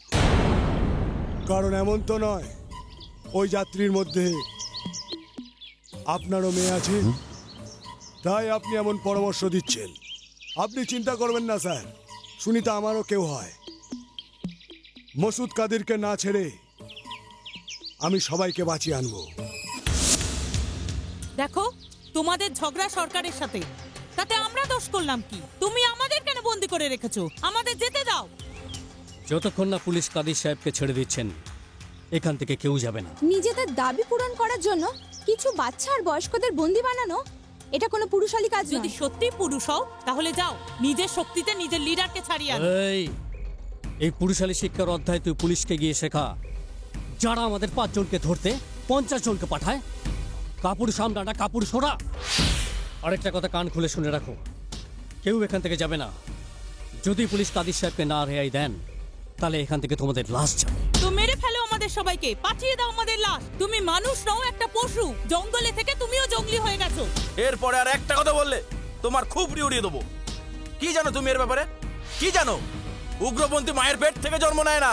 যাকে তুমি জঙ্গলি ভাবছো না, সেও একদিন সত্যিকারের দেশপ্রেমিক ছিল। আমার মতে প্রজাতন্ত্র দিবসে প্যারেড গ্রাউন্ডে গিয়ে পতাকা তোলা খুব একটা সহজ কাজ নয় মন্ত্রী মশাই, কারণ উগ্রপন্থীরা আগে থেকেই ঘোষণা করেছে যে আপনার প্রাণ সংশয় আছে। এই কথাটা আমিও জানি মণ্ডল বাবু, কিন্তু আমি হচ্ছে এই রাজ্যের স্বরাষ্ট্রমন্ত্রী। যদি আমি ওদের কথায় ভয় পেয়ে যাই তাহলে জনতাকে কি জবাব দেব? মন্ত্রী মশাই, জীবন আছে, ভারতবর্ষ আছে। আমার মতে বলে আপনি হার্ট অ্যাটাকের বাহানা করে কোনো হসপিটালে ভর্তি হয়ে যান। এর কোনো প্রয়োজন নেই স্যার, চিন্তা করবেন না স্যার। আপনার চিফ সিকিউরিটি কমান্ডার হওয়ার জন্য আপনাকে দেখাশোনার ভার আমার কাঁধের উপর। কাল প্যারেড গ্রাউন্ডের চারিদিকে আমাদের কমান্ডো মোতায়েন থাকবে। যদি আতঙ্কবাদীরা একটু বাড়াবাড়ির চেষ্টা করে তাহলে গুলিতে ঝাঁঝরা হয়ে যাবে। আমি তো নিশ্চিন্ত আজাদ, আর তোমার ওপর আমার পূর্ণ আস্থা আছে। Thank you sir. এই জায়গাটা তো আর আগের মতো নিরাপদ নয়। সকালে কাগজ খুললে একটাই খবর পড়ার জন্য পাই, পুলিশের হাতে 5 আতঙ্কবাদী মরে গেছে। অথবা লেখা থাকে কোনো উগ্রপন্থী কোনো অফিসারের ঘরে ঢুকে তার পরিবারের সকল সদস্যকে মৃত্যুর কাছে পৌঁছে দিয়েছে। কথা তো তুমি ঠিক বলেছ মা। জানি না কবে শেষ হবে এই আতঙ্কবাদীদের অত্যাচার। কিছুই শেষ হবে না গো। এই দেশের অবস্থা দিনের পর দিন আরো খারাপ হচ্ছে। সালাম আলাইকুম রেহানা। আরে ওয়ালাইকুম সালাম, এই আজই এলাম। হ্যালো, কেমন আছো পরবেশ ভাই? কেমন আছো আজাদ মিয়া? বসো। ধন্যবাদ। কেমন আছো মা? এবার বলুন পরবেশ ভাই, আপনার জার্নালিজম কেমন চলছে? স্যাটিসফ্যাকশন নেই আজাদ ভাই, স্যাটিসফ্যাকশন নেই। হাজারটা চাপের মধ্যেও লিখতে হয়, তাই আমি ভাবছিলাম নিজের একটা কাগজ বার করি। খুব ভালো খবর, একদম ঠিক বলেছিস তুই। গ্রেফতার করে নাও। দাঁড়ান, কে আপনারা? কি চান আপনারা? কি ব্যাপার? কিসের জন্য গ্রেফতার করতে চান একে? আতঙ্কবাদী ও মাসুদ কাদিরের দলের সদস্য। সন্ত্রাসবাদী আর আমি? হ্যাঁ। কি উল্টোপাল্টা কথা বলছেন? He is a journalist. হ্যাঁ, আমি ভালো মতনই জানি। অফিসার্স, নিয়ে যাও একে। চিন্তা করো না মা, আমি আছি না। আমি সব আইন জানি। আপনি এভাবে গ্রেফতার করতে পারেন না। আমি এক্ষুনি হোম মিনিস্টারকে ফোন করে আসছি, আপনি দাঁড়ান। চলুন চলুন ছেড়ে দিন ছেড়ে দিন বলছি ছেড়ে দিন বলছি ছাড়ুন আমাকে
তোমার সাথে যা ঘটেছে তার জন্য আমি ভীষণ দুঃখিত আজাদ, ভীষণ দুঃখিত। আমিও খোঁজ খবর নিচ্ছি আজাদ, ওই পুলিশগুলো কোন থানার আন্ডারে ছিল, আর ওদের বিরুদ্ধে তদন্ত হবেই। যদি ওরা দোষী হয় তাহলে তাদের বিরুদ্ধে মামলা অবশ্যই হবে। সহানুভূতির এইসব কথা নিজের কাছে রাখুন Nipal. Don't waste sympathy for me. ওদের বিরুদ্ধে এনকোয়ারি বা মকদ্দমা করলে কি হবে বলো? এই যে লোকগুলো যারা মৃত্যুর কাপড় জড়িয়ে শুয়ে রয়েছে, তারা কি আবার জীবিত হয়ে যাবে? কি দোষ ছিল ওদের? কি করেছিল লোকগুলো? স্যার স্যার খাকি পোশাকের লোকগুলো দেশটাকে বরবাদ করে ছাড়বে। This country needs army rule. এই দেশের ফৌজি শাসনের দরকার স্যার। এই সব দেশদ্রোহীদের লাইনের দাঁড় করিয়ে গুলি করে দেওয়া উচিত sir. Mind your language Azad, তুমি এইভাবে আমাদের এসব কথা বলতে পারো না। তোমাদের গালি দেওয়ার কি দরকার? তোমরা তো নিজে এক একটা গালাগাল। তুমি কিন্তু সীমা লঙ্ঘন করছো আজাদ, নিজেকে কন্ট্রোল করার চেষ্টা করো। স্যার স্যার কেন আপনি ওকে নিজের সঙ্গে নিয়ে এসেছেন? যারা আমার পরিবারকে কবরস্থান বানিয়েছে তারাও তো পুলিশ বলা ছিল। স্যার এই খাকি পোশাকের লোকরাই আমার চোখের সামনে থেকে আমার বোনকে তুলে নিয়ে গেছে স্যার। দ্বিতীয় দিন ওর লাশ রাস্তার ধারে পড়েছিল। স্যার আপনি ওর ময়না তদন্ত রিপোর্ট পড়েছেন? কত লোক ওর সঙ্গে ধর্ষণ করেছে স্যার। কিন্তু এই ধর্ষণ শুধু আমার বোনের সঙ্গে হয়নি স্যার, এই ভারতবর্ষের ইজ্জতের সঙ্গে হয়েছে, এই দেশের সঙ্গে হয়েছে। ইটস এনাফ স্যার, আমার মনে হচ্ছে পাগল হয়ে গেছে। হ্যাঁ পাগল হয়ে গেছি আমি, পাগল হয়ে গেছি আমি। স্যার নিয়ে যান ওকে এখান থেকে, ছেড়ে দিন আমাকে একা। ও বলছে আমি পাগল হয়ে গেছি।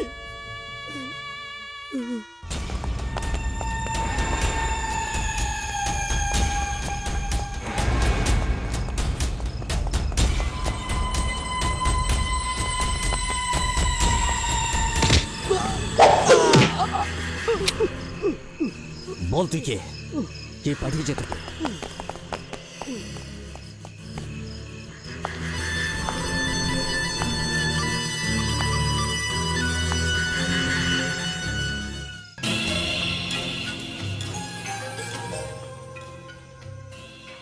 আমি তোমার দুশ্মন নই, ভাই হই। পুলিশ যে অত্যাচার তোমার উপর করেছে ওটা নতুন কোনো কথা নয়। আমাদের প্রত্যেকের উপর পুলিশ এই ধরনের অত্যাচার করেছে। লোক আমাদের আতঙ্কবাদী বলে। আমি প্রশ্ন করতে চাই, এই আতঙ্কবাদের জন্ম হলো কিভাবে? আমাদের আতঙ্কবাদী বানিয়েছে কে? কে আমাদের বাধ্য করলো হাতিয়ার তুলে নিতে? এই দেশের পুলিশ, এই দেশের সরকার। এই লোক, এই দেশ আমাদের নয়, পরদেশী। শুধু নামেই এই দেশ ডেমোক্রেটিক, কিন্তু জম্মুতে এই নামের কোনো অস্তিত্বই নেই। দেশ ভাগ থেকে শুরু করে আজ পর্যন্ত আমাদের লোকের অস্তিত্ব এই দেশের সরকারের কাছে একটা বোঝা। এসো আমাদের সংগঠনে সামিল হয়ে যাও, স্বাধীনতার সৈন্য হয়ে যাও। এই দেশের আর একবার বটোয়ারা খুবই দরকার।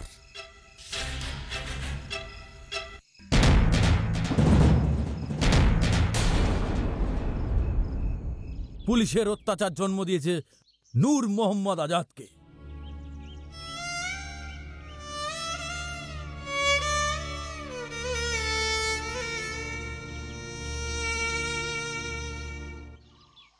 স্যার, আমাদের জন্য খুশির খবর আছে। নূর মোহাম্মদ আজাদের ঠিকানার খবর আমরা পেয়ে গেছি।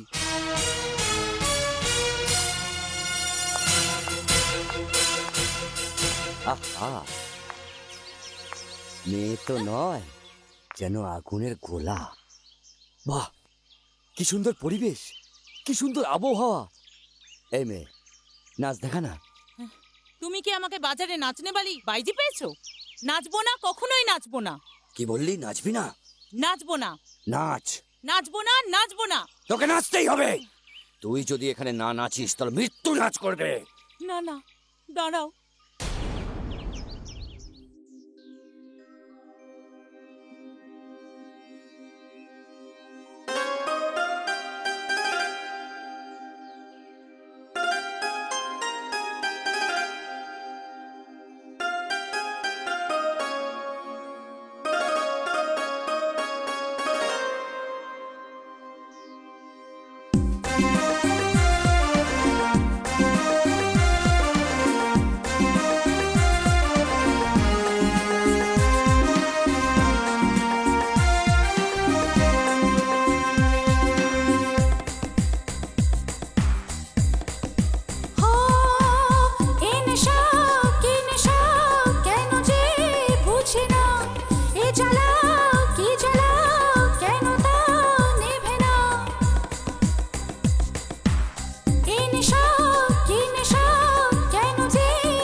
হেসে বললিও সোনা, তোমাকে ছেড়ে আর বাঁচা যাবে না।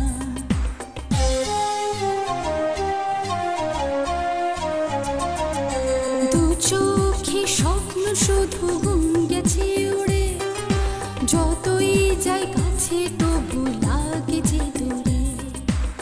এ নেশা কি নেশা কেন যে বুঝি না, এই জ্বালা কি জ্বালা কেন তা নেভে না। মন যেন আজ অসহায়, চোখ শুধুই যেন খুঁজে যায়। মন যেন আজ অসহায়, চোখ শুধুই যেন খুঁজে যায় তোমার। কেন তুমি বোঝো না, আরো কাছে এসো না। কেন তুমি বোঝো না, আরো কাছে এসো না। আমার শরীর খোঁজে তোমার, তোমার ছোঁয়া, ভালো ভাষা।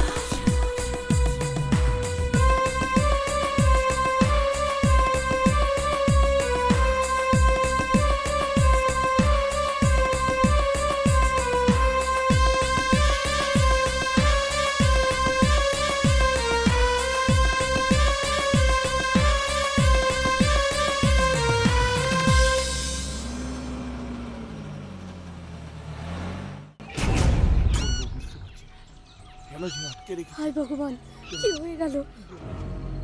কি হচ্ছে? কিছু এসব কি হচ্ছে? কোথায় এসে পড়লাম? কেনই বা এলাম?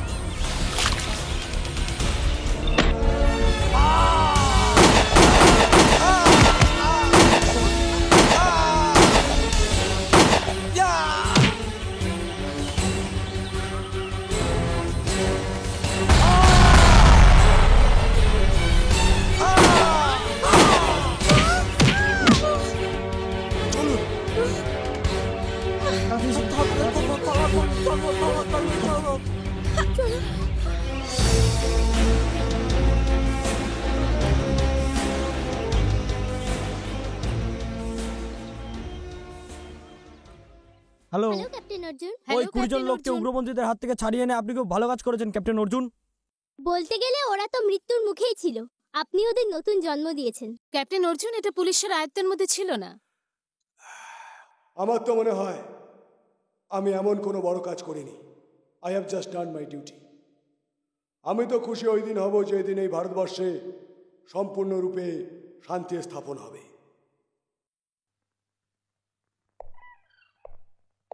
আমি তোমার সঙ্গে কিছু কথা বলতে চাই মাসুদ কাদির। বলো, কি বলতে চাও? আমি তোমাকে এখান থেকে মুক্তি দিতে পারি। একজন আতঙ্কবাদীর উপর এত দয়া কেন? আমি এখানে তোমার উপর কোনো দয়া দেখাতে আসিনি। আমার এই কাজের জন্য পারিশ্রমিক চাই। কিন্তু এই কথার কি গ্যারান্টি আছে যে তুমি টাকা পাবার পরে আমাকে পালাতে সাহায্য করবে? আসলে আমি একটা তীর দিয়ে দুটো শিকার করতে চাইছি। তোমাকে মুক্তি দিয়ে আমি অনেক টাকা পাবো, আর তোমার জেল থেকে পালানোর পর ক্যাপ্টেন অর্জুন সিংহ তুফানের মিশন একদম ব্যর্থ হবে। মিলিটারির লোকেদের আমি ঘৃণা করি, কাউকে তো ওরা পরোয়াই করে না। আর পুলিশদের সঙ্গে ওদের সম্পর্ক তো সাপে নেউলে। তুমি আমার পালাবার ব্যবস্থা করো, আমি আজাদকে খবর পাঠিয়ে দেব। টাকা তুমি আমাকে এখান থেকে বের করার আগেই পেয়ে যাবে। ওকে, আমি আসছি।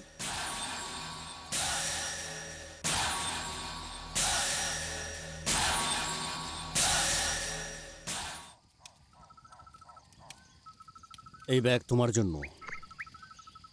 থ্যাংক ইউ আজাদ ভাই। এটা ব্যাগ নয়, এটা সেই লকআপের চাবি যেখানে কাদির সাহেব বন্দি আছে। হ্যাঁ জানি, কিন্তু কথা দিয়ে কথা যদি না রাখতে পারো তাহলে কিন্তু এই বন্দুকের গুলি ফ্যাসলা করবে। ভরসা রাখো আজাদ ভাই, ভরসা সব থেকে বড় জিনিস। মনে করো কাদির সাহেব মুক্তি পেয়ে গেছে, চললাম।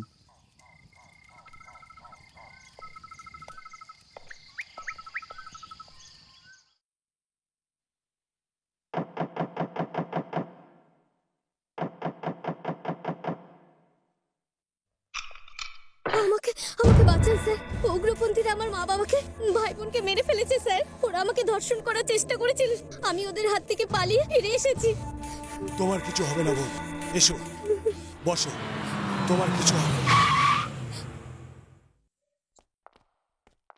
আহা, তা গুপ্তচরের খবর সত্যিই দেখছি। আতঙ্কবাদীদের উপর বড় বড় ভাষণ দেওয়া ক্যাপ্টেন তুফান এখানে আতঙ্কবাদীদের সঙ্গে নিজে হাত মিলিয়ে বসে আছে। কি ভুল বকছো তুমি? ভুল বকছি? এক ভয়ঙ্কর আতঙ্কবাদী মেয়ের সাথে প্রত্যেক রাতে বিছানায় শোয়া লোককে আমরা কি দেশপ্রেমিকের খেতাব দেব? ইন্সপেক্টর, যে ফৌজি তার জীবনের প্রত্যেকটা শ্বাস দেশের নামে লিখে দিয়েছে, তার নামে আর যাই দোষ দিস না কেন, এত বড় কলঙ্কের অপরাধী করিস না। এই মেয়ে, তুই সত্যি আতঙ্কবাদী কিনা বল। হ্যাঁ স্যার। তুই কি এখানে রোজ রাতে আসিস না? হ্যাঁ স্যার। তুই কি এই লোকটার সাথে বিছানায় শুস না? হ্যাঁ স্যার। আর এই কাজের জন্য আমাকে রোজ রাতে 5,000 টাকা করে দেয়।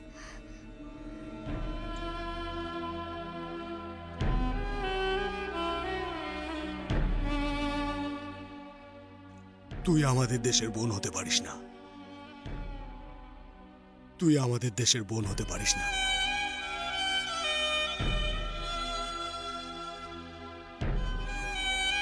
প্রত্যেক যুগেই একটা করে বিভীষণ থাকে ননিপাল, আর এই যুগের বিভীষণকে আমি খুঁজছিলাম।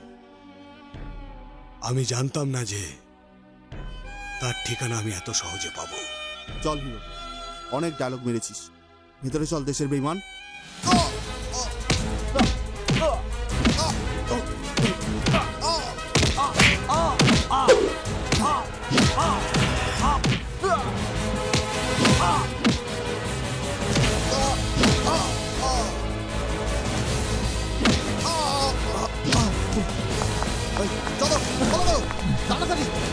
ইন্সপেক্টর ননিপাল তো খুব ভরসাযোগ্য অফিসার মনে হচ্ছে কাদির সাহেব। কথা অনুযায়ী উনি আপনাকে সন্তর্পণেই মুক্তি দিয়েছেন। এই ইন্সপেক্টরকে পরে গিয়েও আমাদের কাজে লাগবে। জামনগরের জামা মসজিদেই কাটাবো। কেন কাদির সাহেব, আজকে কি আমরা নিজেদের ঠিকানা যাব না? না, এত সহজে ননিপালের কথায় বিশ্বাস করা যায় না। মানুষকে যতক্ষণ না চেনা যাচ্ছে ততক্ষণ সে আগন্তুক। হতে পারে এটা পুলিশেরই একটা চাল। একদম ঠিক চিন্তা করেছেন আপনি। আজকের রাত আমরা জামনগরের জামা মসজিদেই কাটাবো। চলো। ঠিক আছে কাদির সাহেব।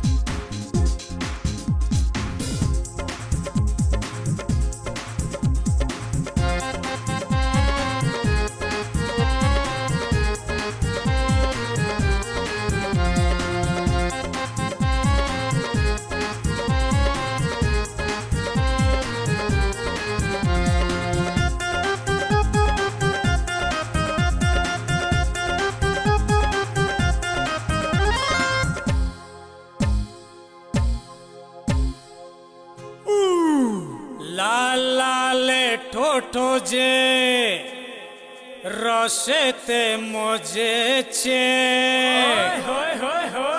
পান খেয়ে ও ভাইয়া মাতাল হয়েছে।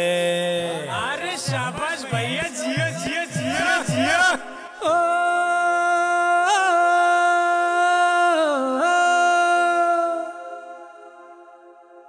ও চোখের চাওয়াতে না ও ঠোঁটের ছোঁয়াতে এ মনে রোজে হাল খারাপ হয়েছে।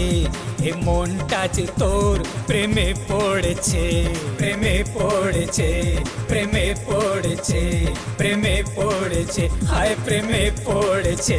আরে নেশা নেশা কথাতে না নেশা নেশা ওরাতে এই মনেরও যে হাল খারাপ হয়েছে, এই মনটা যে ওই ছোরির প্রেমে পড়েছে। আরে লাভ লাভ লাভ লাভ, আরে কি হলো রে বাছা? আরে লাভ লাভ লাভ লাভ লাভ হয়েছে, আরে লাভ লাভ লাভ লাভ লাভ হয়েছে।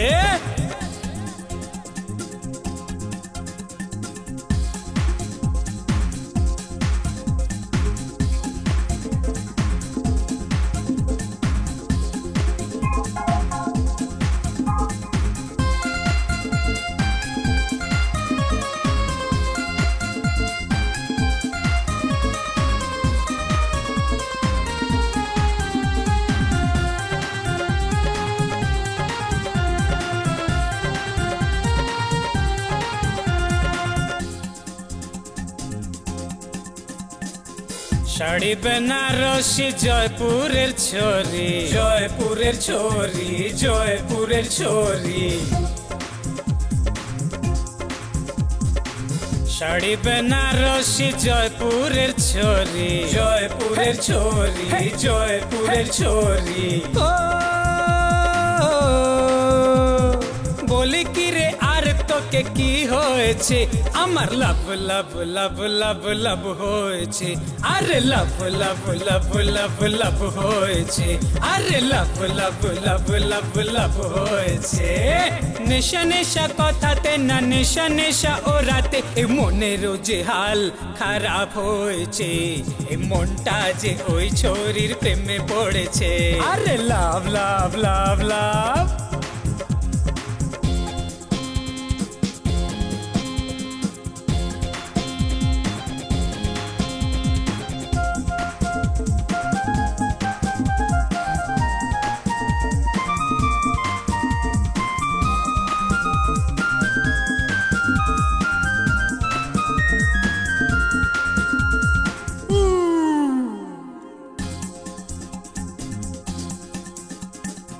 खोपते फूलेरी बाहर सजिए, बाहर सजिए, बाहर सजिए। करंट मारे पीछू फिरे तकिए, फिरे तकिए, फिरे तकिए। खोपते फूलेरी बाहर सजिए, बाहर सजिए, बाहर सजिए। करंट मारे पीछू फिरे तकिए, फिरे तकिए, फिरे तकिए। ओ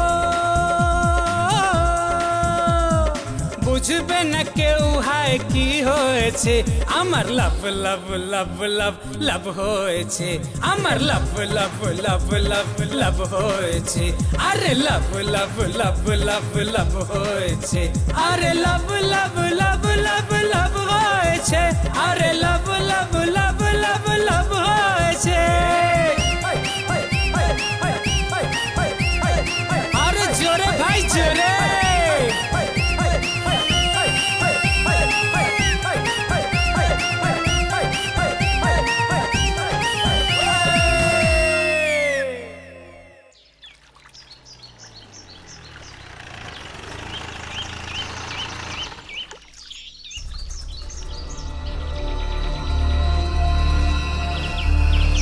ক্যাপ্টেন অর্জুন সিংহ তুফান, আমার হাতে বন্দি এখন তোমার প্রাণ।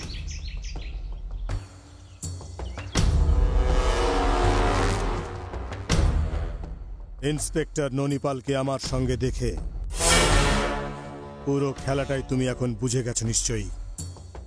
আমাদের শিকড় অনেক গভীরে ক্যাপ্টেন। যে আমাদের শেষ করার স্বপ্ন দেখে আমরা তাকে ঘুম থেকে ওঠার আগেই আবার ঘুম পাড়িয়ে দিই। কিন্তু আমাকে মারলে অনেক বড় ভুল করবে। এখন আমি ওই ক্যাপ্টেন অর্জুন সিং নয় যে তোমার শত্রু ছিল। জীবনের থেকে বেশি নিজের কর্তব্যকে ভালোবাসার ওই ক্যাপ্টেন অর্জুন সিং মারা গেছে। বেইমানির মিথ্যা অপবাদের জন্য আমি ফেরারি হতে বাধ্য হয়েছি। সিস্টেমের বিরুদ্ধে যুদ্ধ ঘোষণার জন্য ফেরার হয়েছি আমি।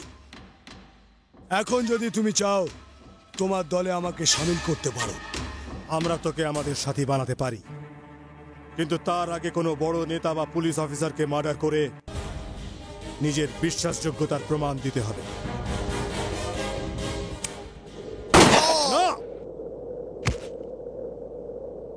বাজারের কোনো মহিলার কথাও একবার বিশ্বাস করা যায়,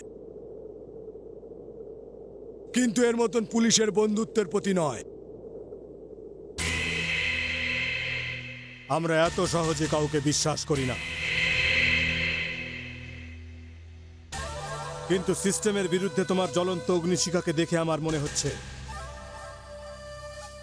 আজ থেকে তুমি আমাদের সাথী। এসো।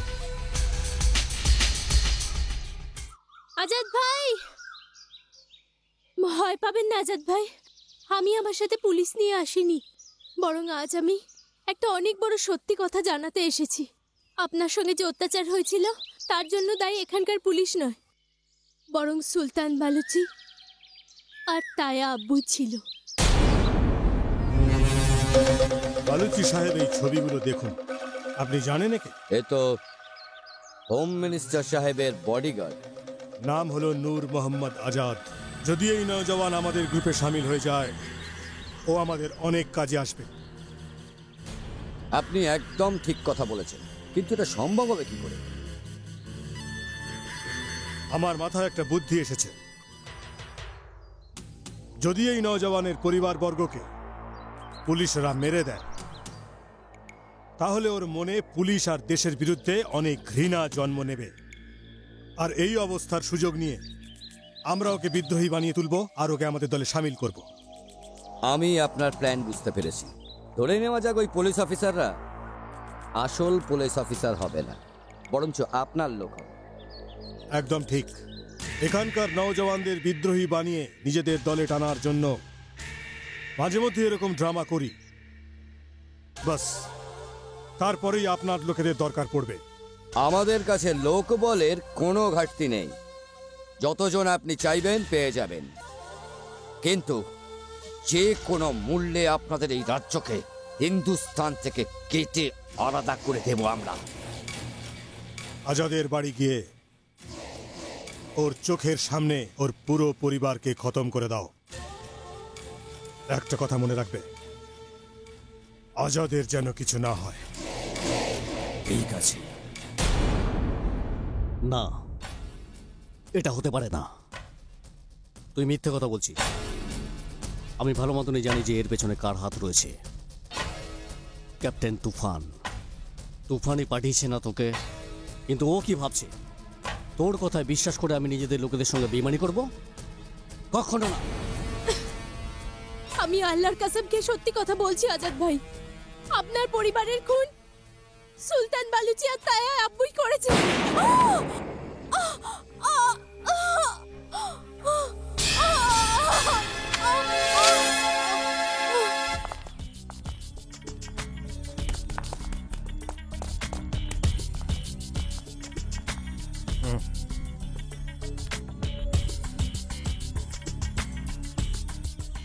ঠিক বলেছে ও। খুব ভালোবাসতাম আমি আমার এই ভাইজিকে, কিন্তু কি করব বলো আজাদ? স্বাধীনতা রক্ত চায়। স্বাধীনতার জন্য রক্তে স্নান করতে হয়, রক্ত দিতেও হয়। কোন রক্তর কথা বলছিস তুই? এই রক্ত না আমার মা বাবার রক্ত? বল কাদির, কার রক্ত? আমার বোনের রক্ত না তোর বোনের রক্ত? তোর কথা শুনে আমি নিজের ঘরে জ্বালাচ্ছিলাম, নিজের ভাইয়ের রক্ত নিয়ে খেলছিলাম। অনেক হয়েছে, অনেক হয়েছে এই নাটক। ধিক্কার তোকে কাদির, ধিক্কার তোর মতন মানুষকে, ধিক্কার তোকে।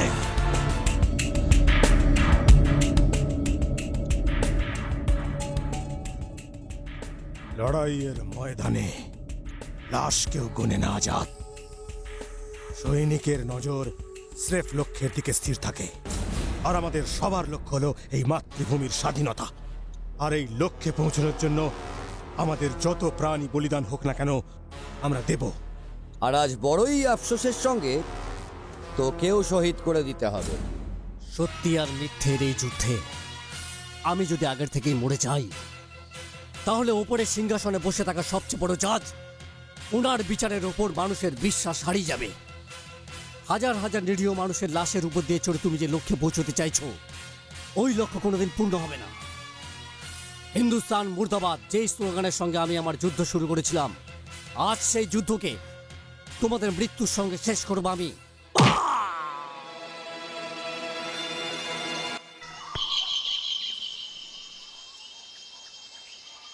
অনেক দিন ধরে যে আমাদের সঙ্গে ছিল সে আজ। স্বাগতম, স্বাগতম কর্নেল কাজাফি, স্বাগতম।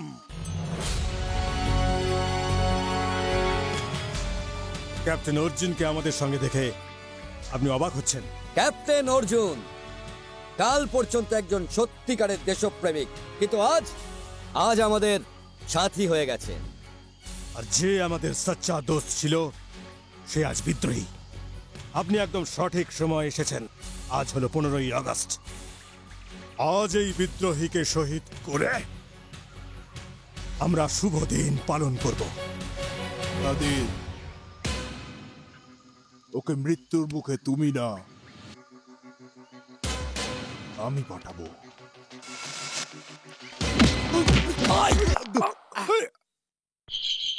কর্নেল,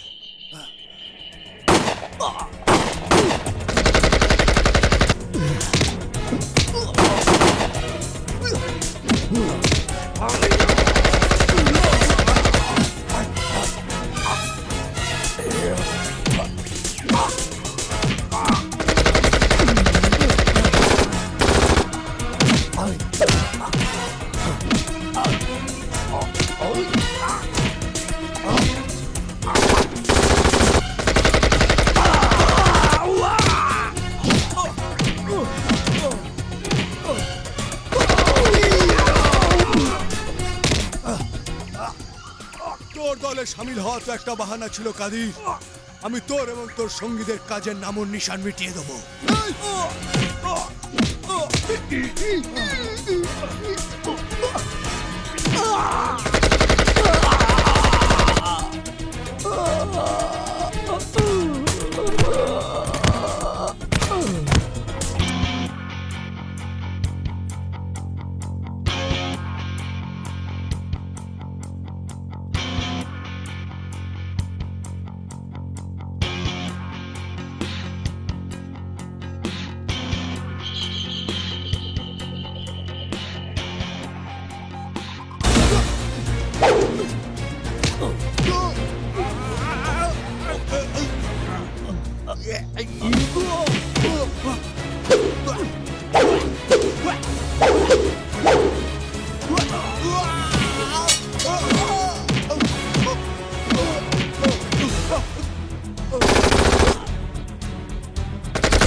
বলজি সাহেব, বলজি সাহেব, ভালো হয়েছে আপনার সঙ্গে দেখা হয়ে গেছে। আমি পালাতে পারছি না, আপনি আমাকে আপনার সঙ্গে নিয়ে চলুন। আরে ওখানে তোমার জন্য কোনো জায়গা নেই। কি বলছেন বলজি সাহেব? আপনি তো আমার ভাই হন, আপনি তো আমার ভাই হন বলজি সাহেব। পাগল হয়েছো? তোমার আমার কোনো সম্পর্ক নেই সাহেব। আপনার কথাতেই তো আমরা এই যুদ্ধ শুরু করেছিলাম। তুমি একটা গাধা, বোকা। তো আমাদের উদ্দেশ্য তো এখানে হিন্দুস্তানে আতঙ্ক ছড়িয়ে দুর্বল করে দেওয়া। আর তোমার মৃত্যুতে আমাদের মিশনে কোনো ফারাক পড়বে না। কি বলছেন সাহেব? আমার আর আপনার দেশ তো একই, আমরা দুজন তো ভাই। দাঁড়াও।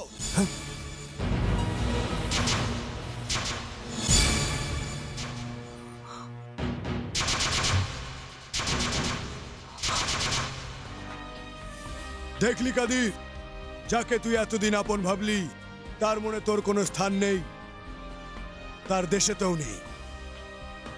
সময়ের ঠোকর খেয়ে তুই পড়লি, তাও আবার কোথায়? এই ভারতেরই পবিত্র ভূমিতে, যাকে তুই এতদিন ঘৃণা করতিস।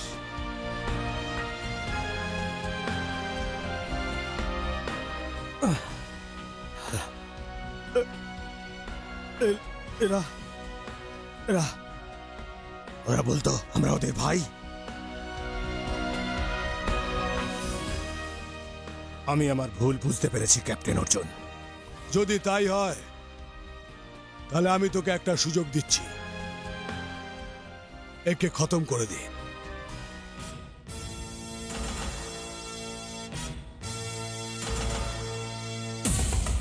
কাদির, তুই আমাকে মারবি কাদির? না না কাদির, না কাদির, তুই আমার ভাই কাদির।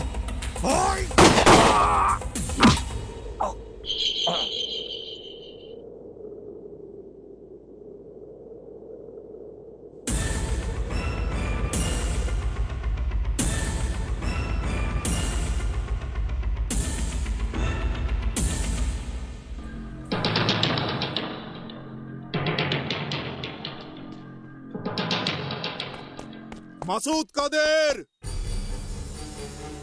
মাসুদ কাদের, এই লড়াই এখনো শেষ হয়নি। আমার কাছে চলে এসো। মাসুদ কাদের, আমি তোমার সাথে আছি। আমার কাছে চলে এসো, আমি তোমার সাথে আছি।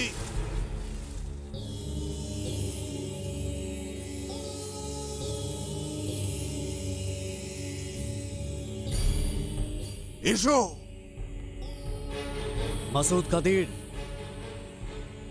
তুই শুধু আমাদের দেশের নয়, আমাদের রাজ্যেরও একজন বড় শত্রু। বেঈমান তুই।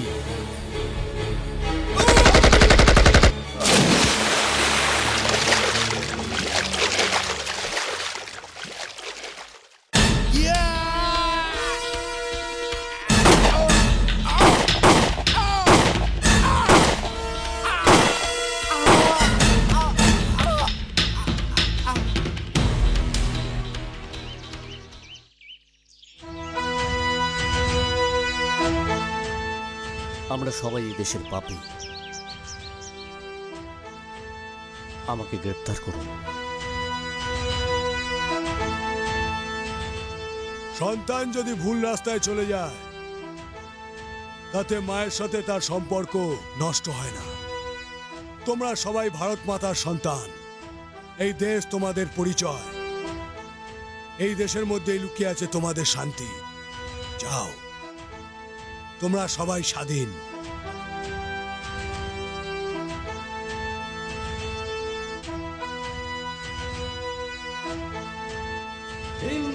হিন্দুস্তান জিন্দাবাদ! হিন্দুস্তান জিন্দাবাদ! জিন্দাবাদ জিন্দাবাদ জিন্দাবাদ জিন্দাবাদ জিন্দাবাদ হিন্দুস্তান জিন্দাবাদ! জিন্দাবাদ জিন্দাবাদ জিন্দাবাদ